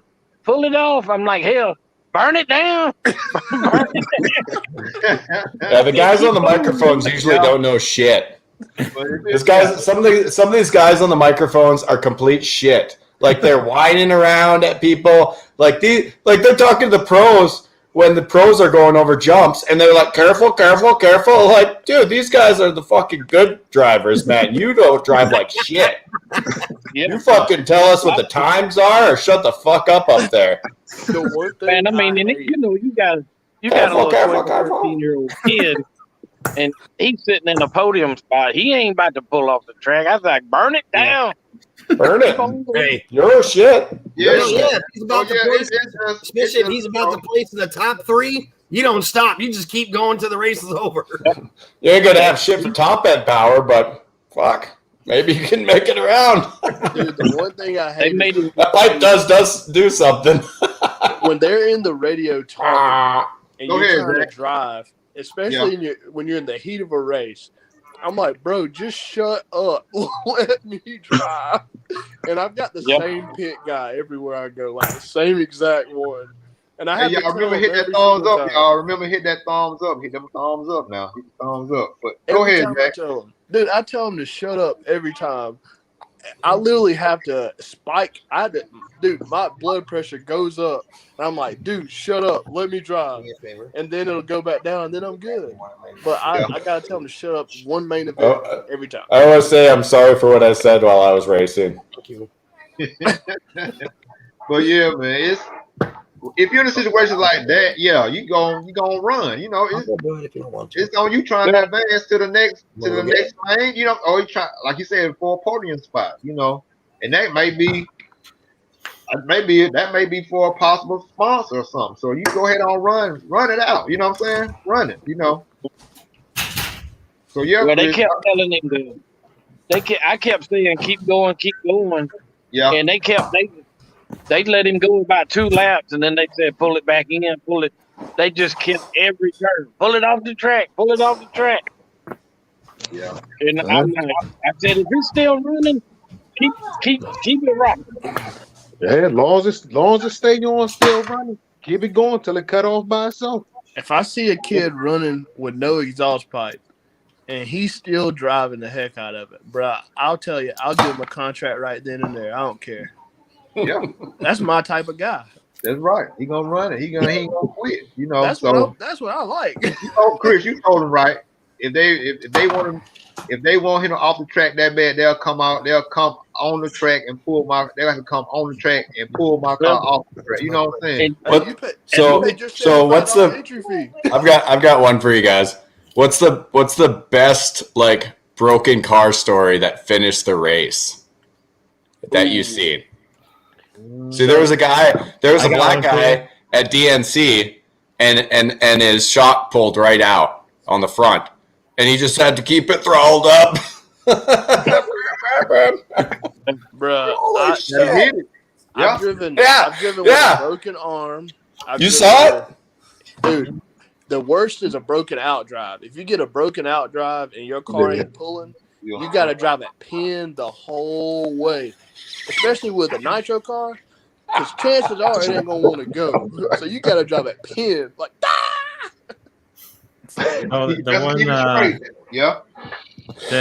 the one guy at the PA track or whatever, trains the lanes that runs the races there. He's like a pretty fast guy, like he's an HB driver or whatever. But he was really fast, like one of the faster guys in the area. And in the one e-buggy race, his car was so like clapped out that he snapped the chassis in half on the race, and he still won. That's what I like, though. Like he snapped the chassis where the B block was, and he still won the race with the snapped in half chassis. Bro, but those are the best chassis. When they're clapped, they are fast. Yeah, but it was so funny because I was talking to him, and he's like, "Here, check this shit out." Then his chassis is fully snapped in half. Bro, I will run a whole season on the same car. The only thing I really freshen up all the time is going to be like shock guides, like stuff like that. But the chassis itself, outside of like arms and like obviously like not ball cups, but rod ends and stuff like that. I'll do stuff like that, but for the most part, it's clapped. Like, but that's when it drives the best. All of them.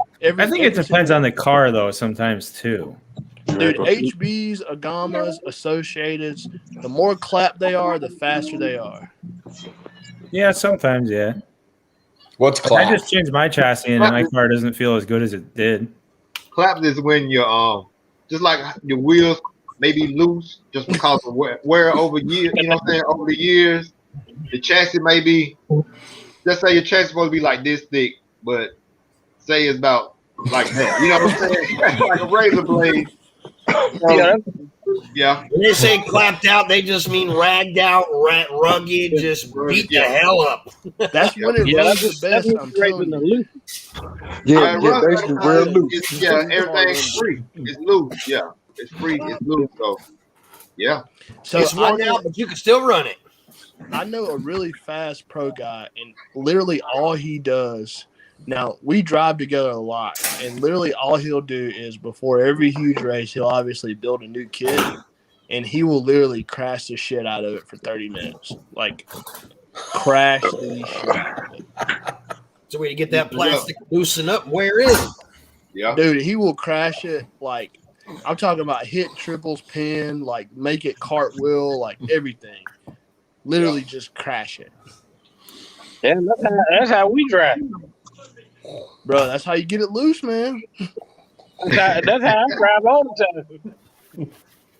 Yeah, man. But hey, y'all, I ain't gonna keep y'all on long, man. Like I said, I just want to come on and just holler at my fellas, and I just appreciate y'all, man. Y'all jumping on in. I appreciate this, yeah. So, hey, Corey, why don't we line up some AMS? I know AMS is down the road, but that's probably the next one I'm gonna get. Is all these people that you have in here every week? Why don't we get a pit party at the race? we had one at PNB. You missed out on that one. Yeah. But yeah, we can plan. We can plan to do it again at time for another one. At AMS or man. I don't know if I can swing that $100 bill, you know what I'm saying? Yeah, that's right. I mean, so okay, let me ask this before we leave. So AMS gonna be 100. Damn, they go up every year, don't they?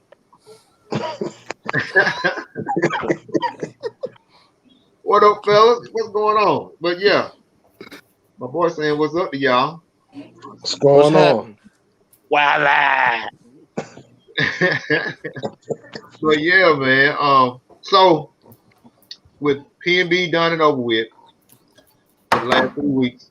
So what do y'all think, was it worth $100 an entry? No.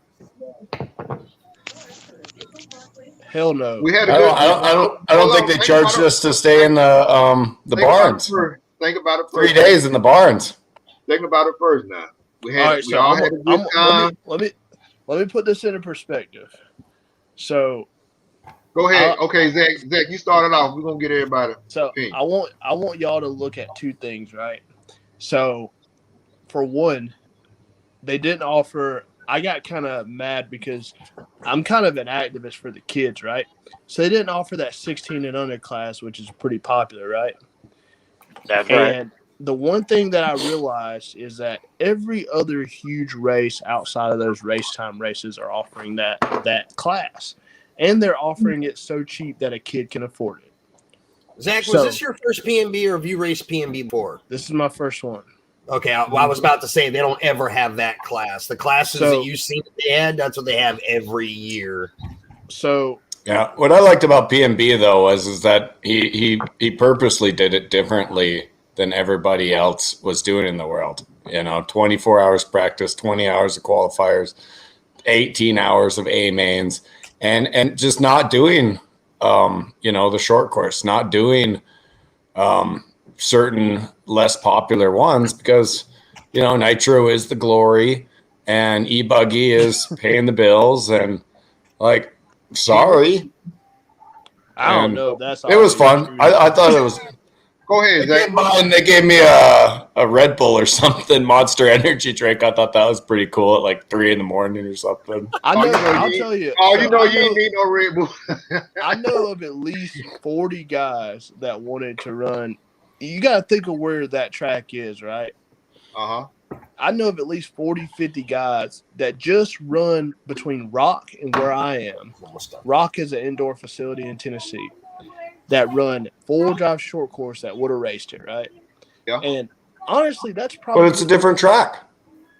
Like I don't, I'd rather Rock race an 8-scale track with my 8-scale track than try to run an 8-scale track with my short. I love short course. I got lots of short courses, but they're different tracks. Nah, bro. And they should be. Not over here. Not over here. I'm gonna hop off here. I'm putting the young in the sleep. I don't know. You show me these pictures of your short course hitting that triple. I will. Trust me. Dude, couldn't even hit it with your $180 engine. You're gonna do it with a wing, just a big old sail. I'll tell you, I put every dollar in my pocket. I'd bet every single penny in my pocket. My short course is set up just like my buggy. My short course can hit any jump my buggy can hit right now. And your buggy didn't hit that triple. I didn't bring the e-buggy. But like I said, here go ahead, Zach. It wouldn't have made that Quadzilla AMS about 3 years ago. Mm-mm. Go ahead, Zach. Go finish what you're saying. Then after Zach get done, Paul, you go.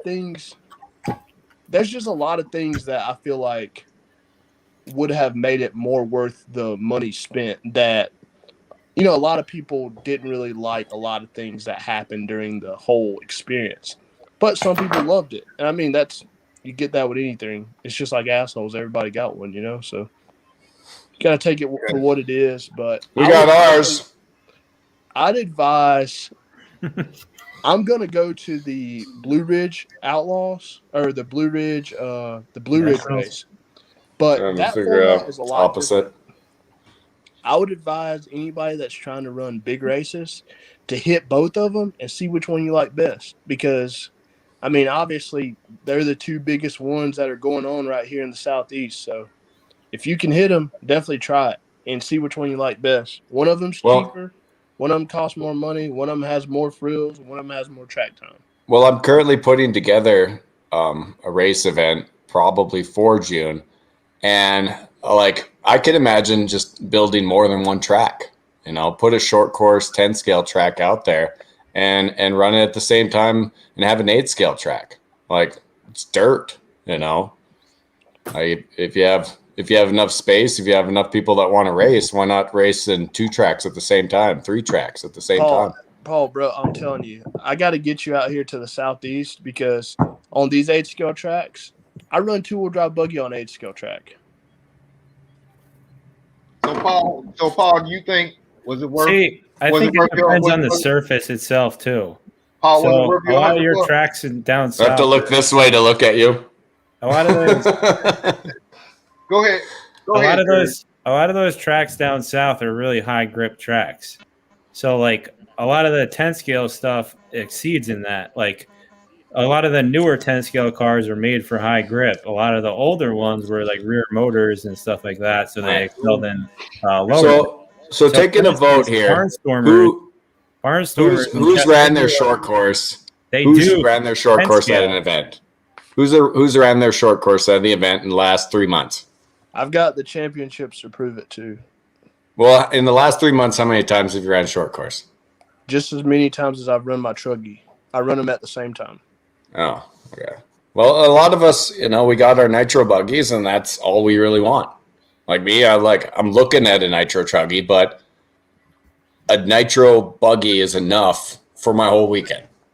I feel you. It depends on your area too, though. Like the short course thing. Some people run them, some people don't. In the Southeast, short courses are still super popular. Like you could go anywhere and they're racing short course trucks. Even on the dirt oval, they're racing 4-wheel drive short courses. Like you can literally run those things anywhere. It's a great platform and it's a great entry level racer, but the top guys aren't racing them.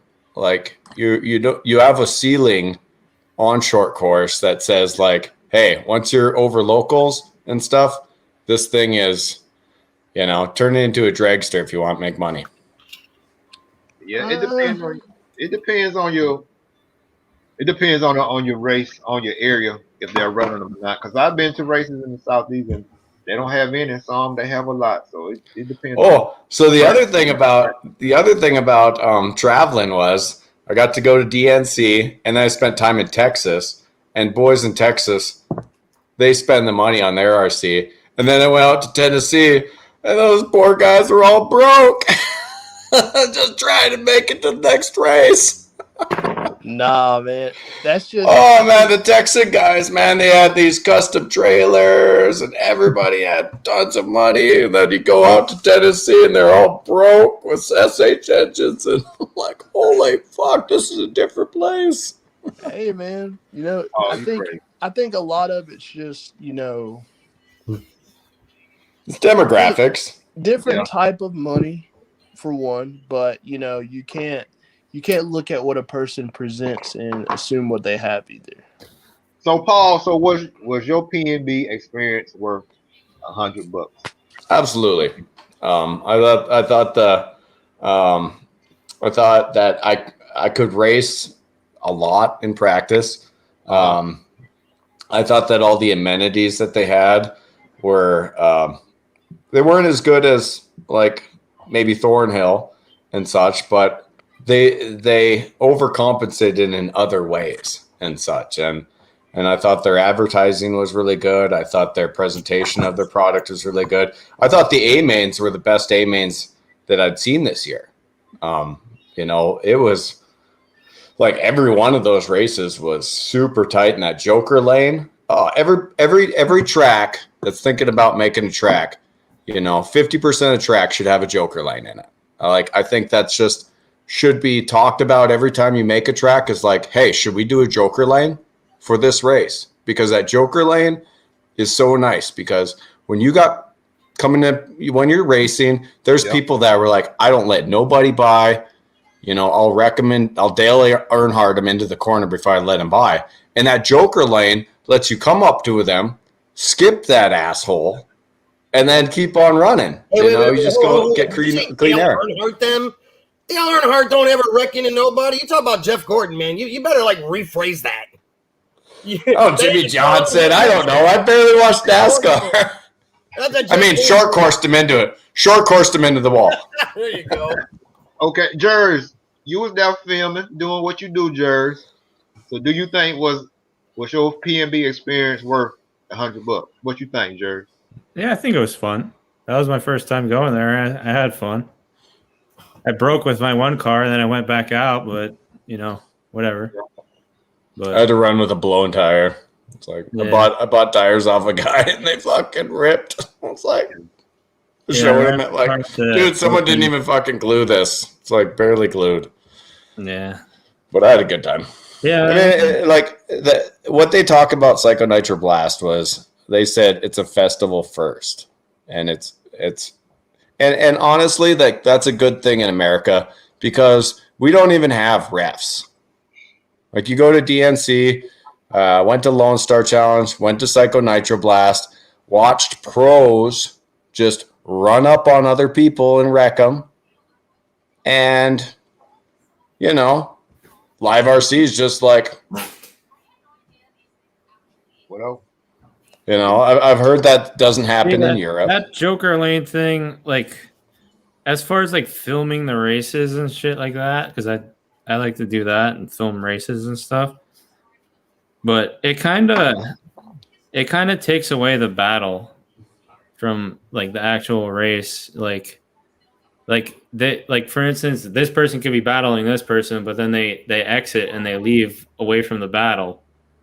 And I might come back, but it kind of makes it a little confusing to actually film it. And it could be a heated battle for a half an hour, but instead it's only half the time. Just the pro. I watched your DNC A-main too, and that's kind of how I felt. I'm like, I want the app to show me who's actually winning. Dude, but I was at it live, and I was watching the same thing you were watching, but it's a completely different angle, so you're seeing all this other stuff. Even when you're racing, you could be in first place and you could take it one lap, and the guy behind you could take it the same lap as you, so you know where you guys are. And then the next lap, you could be in freaking fifth place because some guy 10 seconds behind you decided to take the Joker finally. But everybody gets it, and everybody's running, and and the bottom line is you still have to run the best time. Like it takes out that guy that you have to go around that you hate going around because he's he's going to wreck you. People.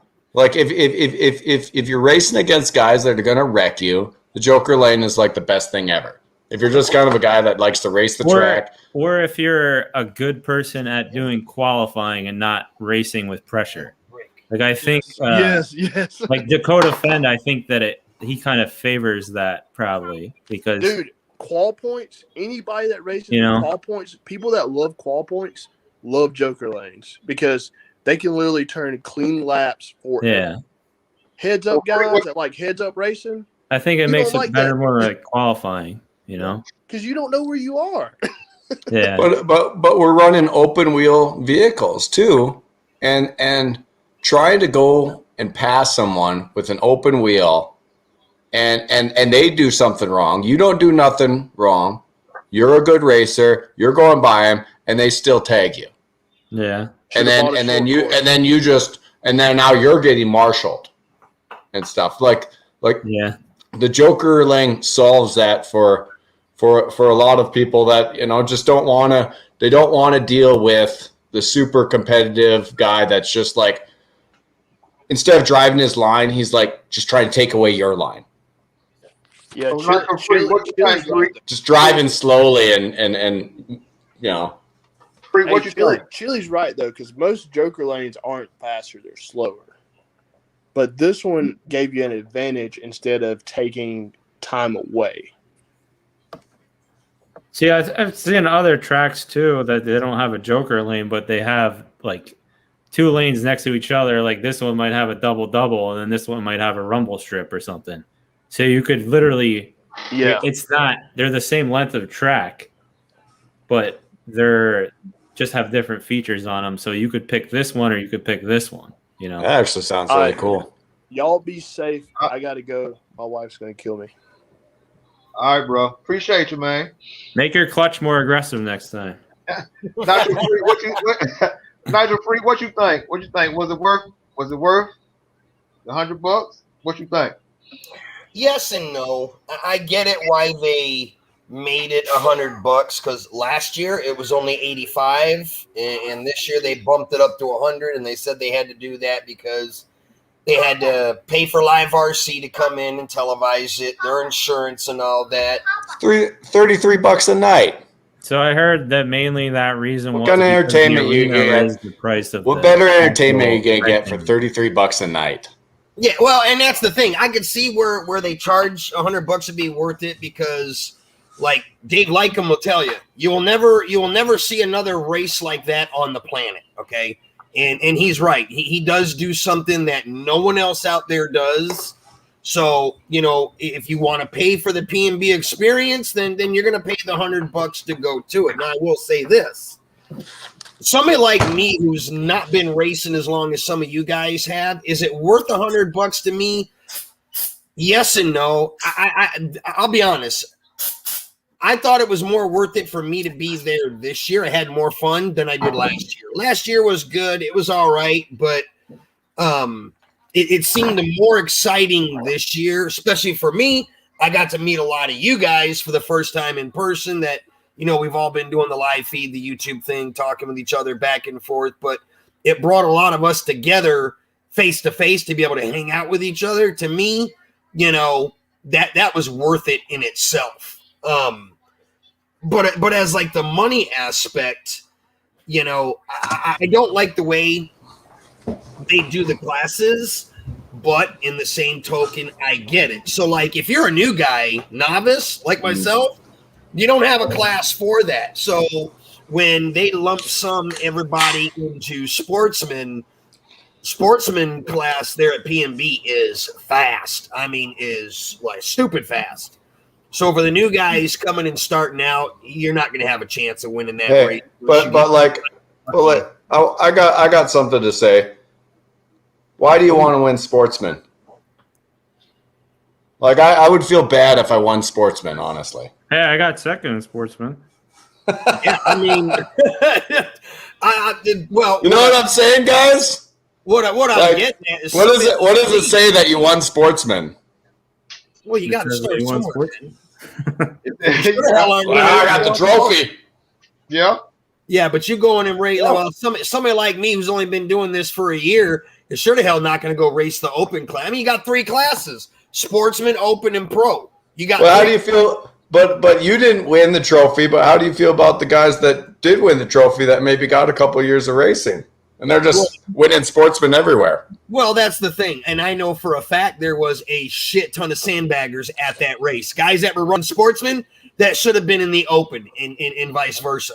Just like there was some pros running the Open class that weren't running the freaking Pro class. And in fact, I know that because when I went last year, I recognized more than half of that field that was in the Sportsman class are all Open racers. You know, they back home. It goes the same way, though. A lot of the people that were in the podium intermediate race Pro at their local track.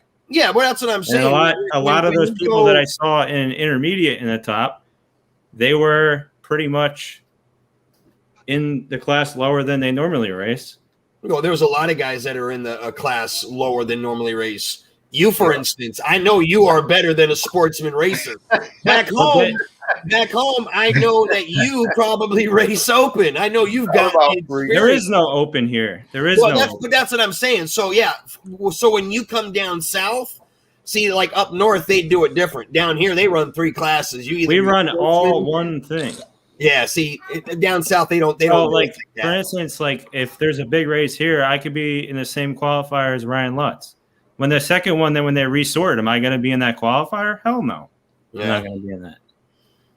I mean, they do it different places. Depending on the race, because like I said, some races, our small regional club races or whatever, sometimes the Sportsman guys may have to run in the Pro class. It's not fair, but see, the way I think it is the Pro guys. If you run Pro, you're pretty much either getting free kits or you're getting really cheap kits, or you're getting paid to do it. That's Pro. Okay. Well, I can tell you that you can sign up for the class because I raced it in Washington last week. I beat one guy. He fucking broke. I'm going to tell you like this. As far as PMB is one of those races. It's good to do it once if you've never done it. But for I'm going to do it next year. Yeah, I mean, for some guys that do it year after year after year, you know, they're good racers. I'm going to tell myself I'm going to be better prepared. Yeah, Let me ask you this, though. Go ahead, Jerry. Everyone's opinion on this. Okay, say this is your first event, all right? Say it's your first event where there is 3 different levels, all right? Say you've been racing locally at your local tracks and there's only 1 level. How do you determine where you lay when you go to an event? Time. So you said time? You have to sign up. If you're in the bottom third, you're in the Sportsman class. You're in you're in the middle, you're in the intermediate, and if you're in the top 3. You have to sign up. You have to sign up. I don't like trophies. I don't fucking like trophies. I don't fucking like trophies. They can hand me a trophy, and I wouldn't put it in my bag to take it with me. I'd look at it as how many years you've been racing, because if you only got 3 choices, Sportsman, Open, and Pro, I would say if you're a new guy till about 3 or 4 years, you know, obviously you're going to be a Sportsman. There's nothing below that. But if you're somebody you said 3 to 4 years, yeah, I'd say about 3 to 4 years. I mean, so what I'm saying, I never run in Sportsman again. That's somebody who's racing every freaking weekend. Okay, or I'll take last in intermediate before I take first in Sportsman. Multiple times a week. Guys that got, you know, that are. If you're a hardcore racer, I would say, you know, if you got 3 to 4 years, you can be in Sportsman. If you're someone who's, you know, 5 to 10 years, you should at least be in Open. You know, I mean, about 4 months. Yeah, but that's what I'm saying. Some of us, we only race like me. I'll be honest. I might race this is the thing. every couple of months. It's not years. It's time on the track. This is you know, like that. There's that Asian kid that's like 8 years old and he's a fucking pro because he's on the track every day. Y'all talking about Lil Bump? Yeah, Lil Bump's bad. This is the thing, though. Like, for instance, there'll be some, like, a little kid, like a little prodigy that could be in pro within a year or two. Yeah, and there could be someone that's been racing for 10 years, but they'll be in the D main of Sportsman. That some people just never progress really. They're happy with that. They just want to go have fun. But why do we need to give Sportsmen podiums? Because they earn it. Why do they need to give intermediate podiums? Why I gotta give pro podium? Oh. I I'm out there just to have fun in the track time. I'm not. Yeah, give me one more lap and I'll trade in my trophy. I'm not trying to podium. I'm not trying to take trophies. You know, to me that shit don't mean nothing. I pay the money. I pay the money. I'd rather race with pros anyways. Like I'll get out of their way when they're coming by me and stuff, but I would love to have a heat and stuff where there's like a couple pros, you know, so that I can kind of gauge. I look at it like this: I pay the money to go have fun. I'm one of those guys. There's no, factory deals on my horizon at my age and all that shit. I'm doing it just to have fun. I can guarantee you, at my age, racing the way I do and how often that I do, I probably will never ever see myself bumping up into the open level. I will probably be a racer my whole life, and I'm cool with that. All right, Chris, you're a part-time race announcer, race organizer, track. You know what I'm saying? Race, run the races and stuff at the track. All right, you flattered him enough. Hey, I hate to cut this off, guys, but I gotta run because I gotta get my granddaughter ready for bed here in a little while and all that stuff. So, all right, freak. Okay, great talking with y'all. I gotta run. Freak. I will talk to y'all again, man. Y'all take it easy. All right. So, Chris, when you come across a situation where you feel like somebody may be sandbagging or somebody may be in a faster class than they supposed to be in, how do you handle that, Chris? Well, you ran races, so you'll know. Well, the way we've always done it was by the time, like just for instance, at the warehouse, we got little Gabe. There's a little kid that just started there, Gabe Arnold, and has never been in a race before. Now, I've been RCing in the yard and whatever, but never been in a real race. Went in the novice and won it by like 3 laps. All right, come back the second week and won it again. And they said, well, okay, you're a little faster than novice. We're going to move you up. So the very next week, they put him in the sportsman buggy, and he won it.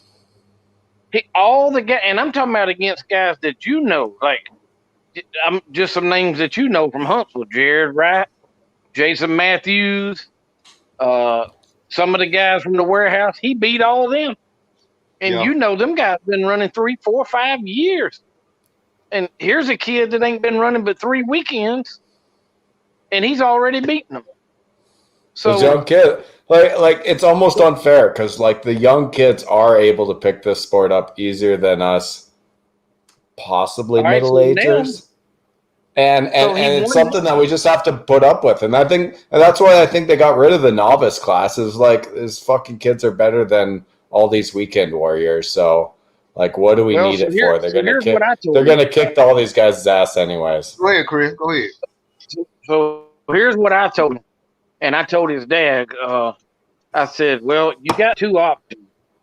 I know as far as the kids go, the kids are going to want to win. You know, they don't understand. Like I heard the guy on here earlier say, I'd rather be last in open than first in sportsman. A kid don't understand it that way. He would rather win. He would rather win sportsman. We said, well, you so fast, you're lapping these guys. You need to move up to pro. Oh, no, I don't want to be last. I said, but you're as fast as those. You don't understand that's actually a compliment to you, but yet you just want to win. You want the position. You want to get the trophy to take home. Ooh, I won sportsman.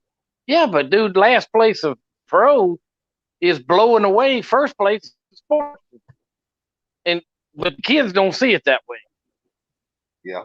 So I kind of see it both ways. I told the dad, I said, as the kid goes, I think I would try to leave him at Sportsman a couple more weekends and let him get track time, because he's still a little bit on the track, a little left and right, which he's winning, but he don't have the consistency down yet. It's still wild on the track. You're learning, yeah. You know what I'm saying? A little left Yeah. and right, and when lap traffic, he's in a hurry to get around them. Yeah. He don't want to wait. He don't want to wait his turn. Kind of get a little impatient to pass him, and I said, Well, man, your you day's know, if you're coming, gonna have, man. I think if you're gonna have a sportsman class, then it needs to be about being a sportsman. You know, I don't know if they should even do I had a podiums phone and call. stuff. I'm gonna dip out and come right back. Well, yeah. So yeah, so if you're doing a true sportsman class and it's just, hey, this is where the guys that are first starting out in this hobby and stuff, should we even be doing podiums and stuff? It's just like, hey, glad you guys raced. You know, this time for you top 5 was right in the middle or towards the top of intermediate. You know, let's get you up to the intermediate or open class and you know, chase after that. But this sportsman class is about bringing the new people in, not the sandbaggers from the open class. So what if you have a novice class? Like, call it whatever you call it, but I play competitive Yu-Gi-Oh, and you know, in competitive Yu-Gi-Oh, you might end up with like a pro right off the bat and stuff, but because you do like 8 rounds, you know, if the winners move on to the bigger tables and the losers end up going down to the loser tables, but it's competitive because you're playing it, you know, you lose 2 times in a row, you're playing a guy that lost 2 times in a row.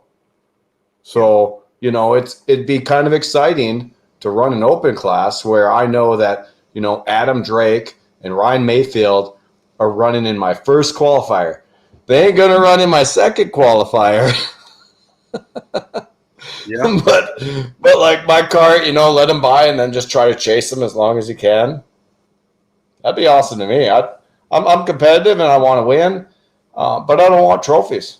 You know, I'd rather have 5 more laps than hardware. Yeah. Well, it's up to the individual. It's up to, you know, it's on us to choose what we want to do. But a lot of times, when the sportsman guys, they run with the pros, it's kind of, when they really see the true speed, it's kind of heartbreaking. You know what I'm saying? Until you learn. See, I think there should be some kind of basically just like a seating kind of thing. Like, for instance, practice day, you know, you have a scheduled time for practice or whatever, something like that. And that would kind of diminish the line at a certain point of day. And then you would kind of get seated into basically like, okay, like some races or whatever, they do like your best 3 consecutive laps. And it will say, okay, you got a 50-second lap, you got a 47-second lap, and you got a, you know, 52-second lap. And then it would like consecutive. And then it would put you into a class. And that's what I asked my friend before I went there. Do they do something like that so you know your speed? Because I was going to sign up for intermediate when I went there. And my one friend was like, no, don't do intermediate. It's too fast. He's like, you're going to get your ass kicked. You know, sorry for that. But it's all good. But he said you're going to get killed, you know? Yeah. But that's what they say. And I've heard all this crazy conspiracy theories on like never touching the mid needle or the don't touch the mid. But see, this is one thing I think. I think if you have a chassis sponsor, you should be an intermediate no matter what. I think if you're good enough to get the discount on a chassis sponsor, you have to be an intermediate. I'm saying you don't even need the classes. You just throw them out there and let them settle themselves out. And so this race that I'm working on, I've got some pros coming up to Montana. It's a native reservation. Yeah, we're going to do a nitro clinic, and then I'm going to put them all into teams. I'm going to have, Brandon Rose as team captain, Dylan Caldwell team captain.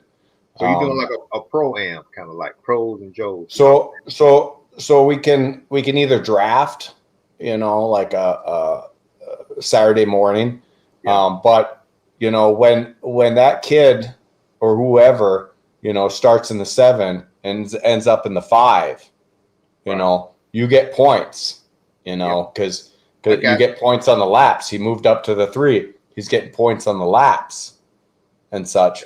And so, you have a wreck and stuff, and then you drop down, you drop some points because other people are gaining points. But the idea is that you're gaining points for your team. Yeah.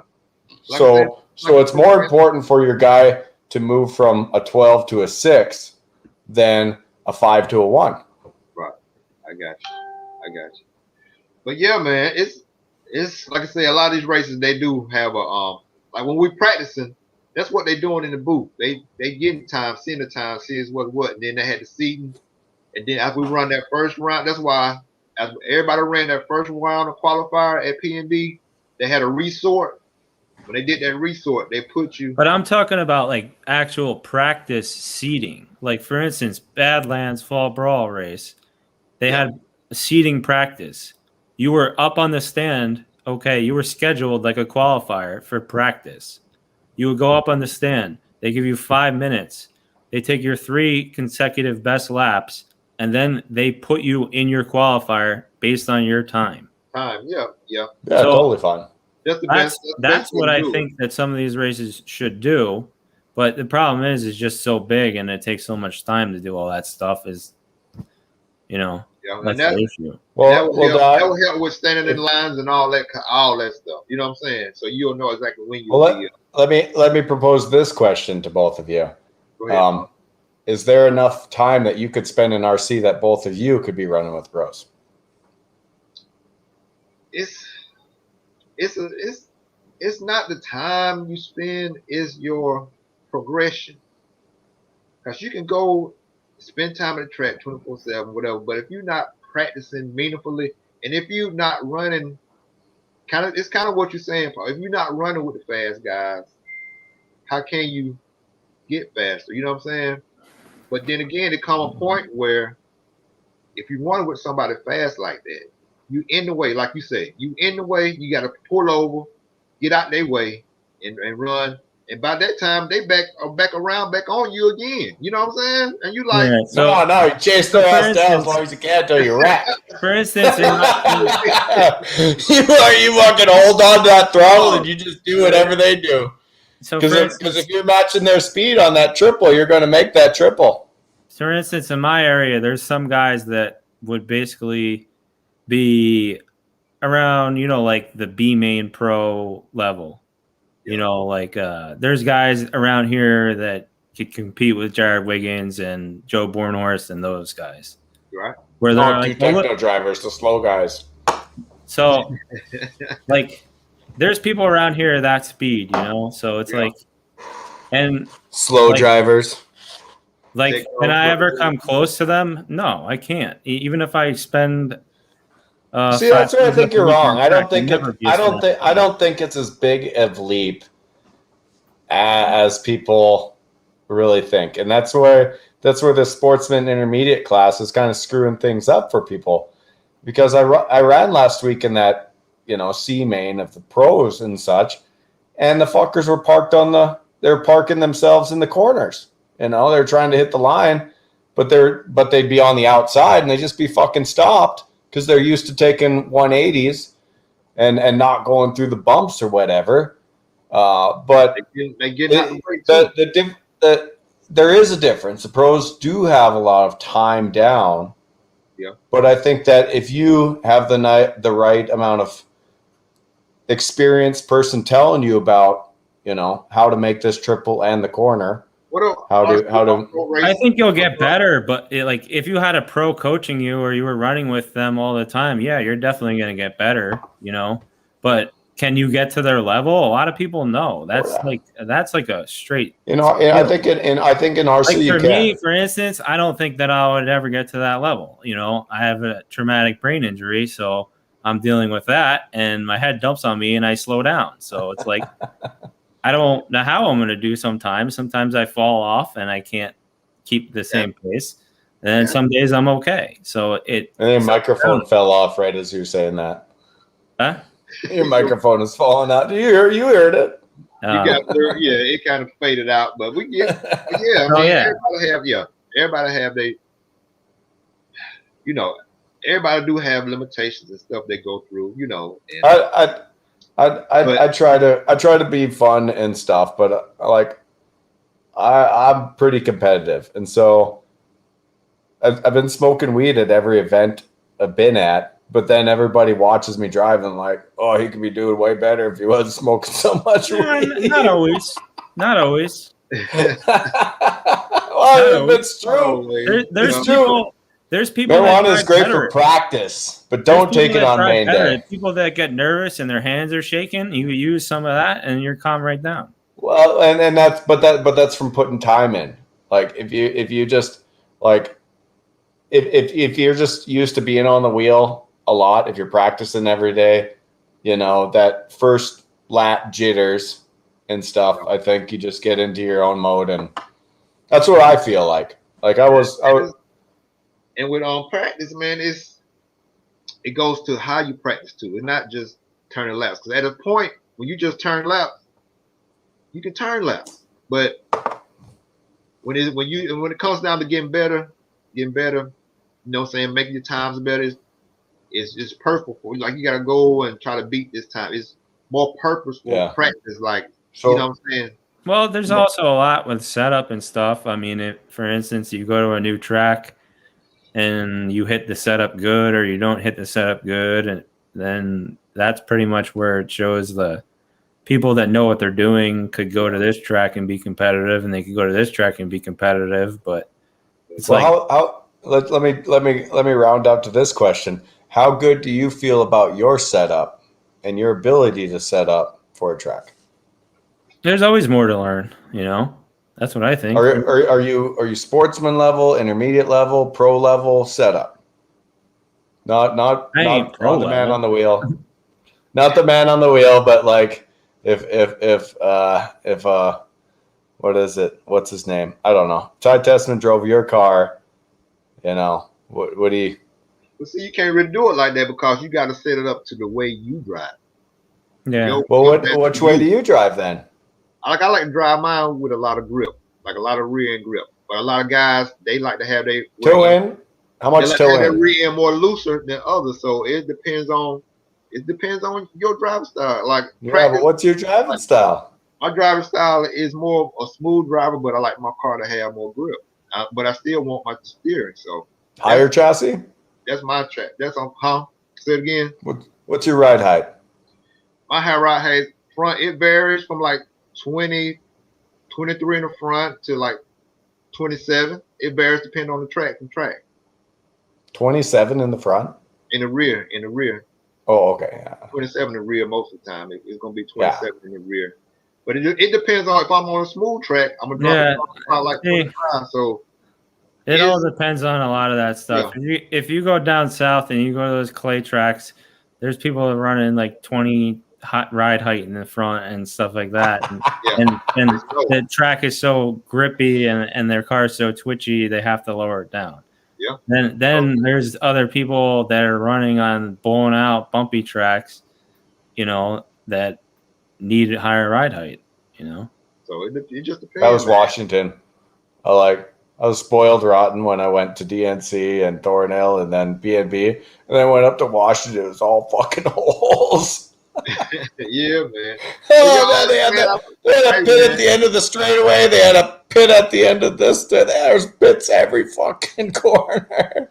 See, that's And so what I got, Yeah. and so I got high, and I was like, okay, I can find a setup. I'll just tow in my rear. A lot of times it's just I'll go super toe out on my front, and I'll raise the ride height up, and I'll just smash the brake before in my straightaway and just let it settle up, and then go into my turn, just power through the turns. You know your setup though. It was fucking awesome. A lot of the times with the bumpy it was fun. It's really just picking your lines right. That's really what it is. Oh, it was twitchy as shit too. It's like a little beat. This guy. So I gotta tell you the story. So up in Montana, we have this little RC group, and they fucking kicked me out of it on Facebook, and so I had to go down to DNC, not even running my buggy and such. But I ended up meeting one of the he's a sponsored driver's dad or something. He has something going wrong with his head. It's like that Agent Orange thing and stuff, where like he remembers how to do stuff and stuff, but then like when he's trying to learn new things, it's just a total scramble. And so I was all high, and I was like trying to get my car tuned right, and I had this pit man that ran me out of gas. And this guy saw that I was like struggling, and he just got in there and tuned that block up better than I'd ever heard and such. And that thing just wound up. And so I was running with these pros, and I was just keeping right up with them as I was going up. Blah, blah, blah, blah. Yeah. But it'd be like that. But this RC community is just crazy like that, because you have these personalities that they know how to do a lot of stuff, but whether they've just been in the same group for so long, or they've just whatever happened, there's some things that don't all mix in together, and that was the craziest thing about the whole trip. They're just like this RC, man. Like I've been to tracks where I'm the only black guy, but I'm not afraid. And you know what I'm saying? Because the fact that the people just that cool. Black guys are all the fast guys, man. They're always fast on the track. Saying, but it's like that. No judgment. You know what I'm saying? Or nothing like that. Those black boys in Dallas on the on-road, fuck, they were all fast. So it compared. That's what's good about the hobby, though, man. It just brings people together. You can't really judge nobody for what they look like or what they do or how they are. You know what I'm saying? So. Well, that's why I love the hobby too, because I've showed up in sweats. Yeah. I drive around a one wheel. I purposely look like trash, and people are just like, "Well, let's see what you can do on the wheel." That's right. That's what it boils down to at the end of the day. Hey, y'all, I'm gonna go and get off here, man. I gotta get something to eat. But hey, I get out of here too, man. I appreciate y'all jumping in, man. We had a good discussion tonight. I appreciate y'all. I appreciate it. Yeah, and message me when you're gonna do the next one. I'll definitely come by. Okay, Paul. All right, Jers. Yeah, see you later. All right, man. Have a good one, guys. All right. Hey, y'all treat people the way you want to be treated. And if you ain't ripping, you're tripping. All right, y'all. Later. Run those fast lines, man.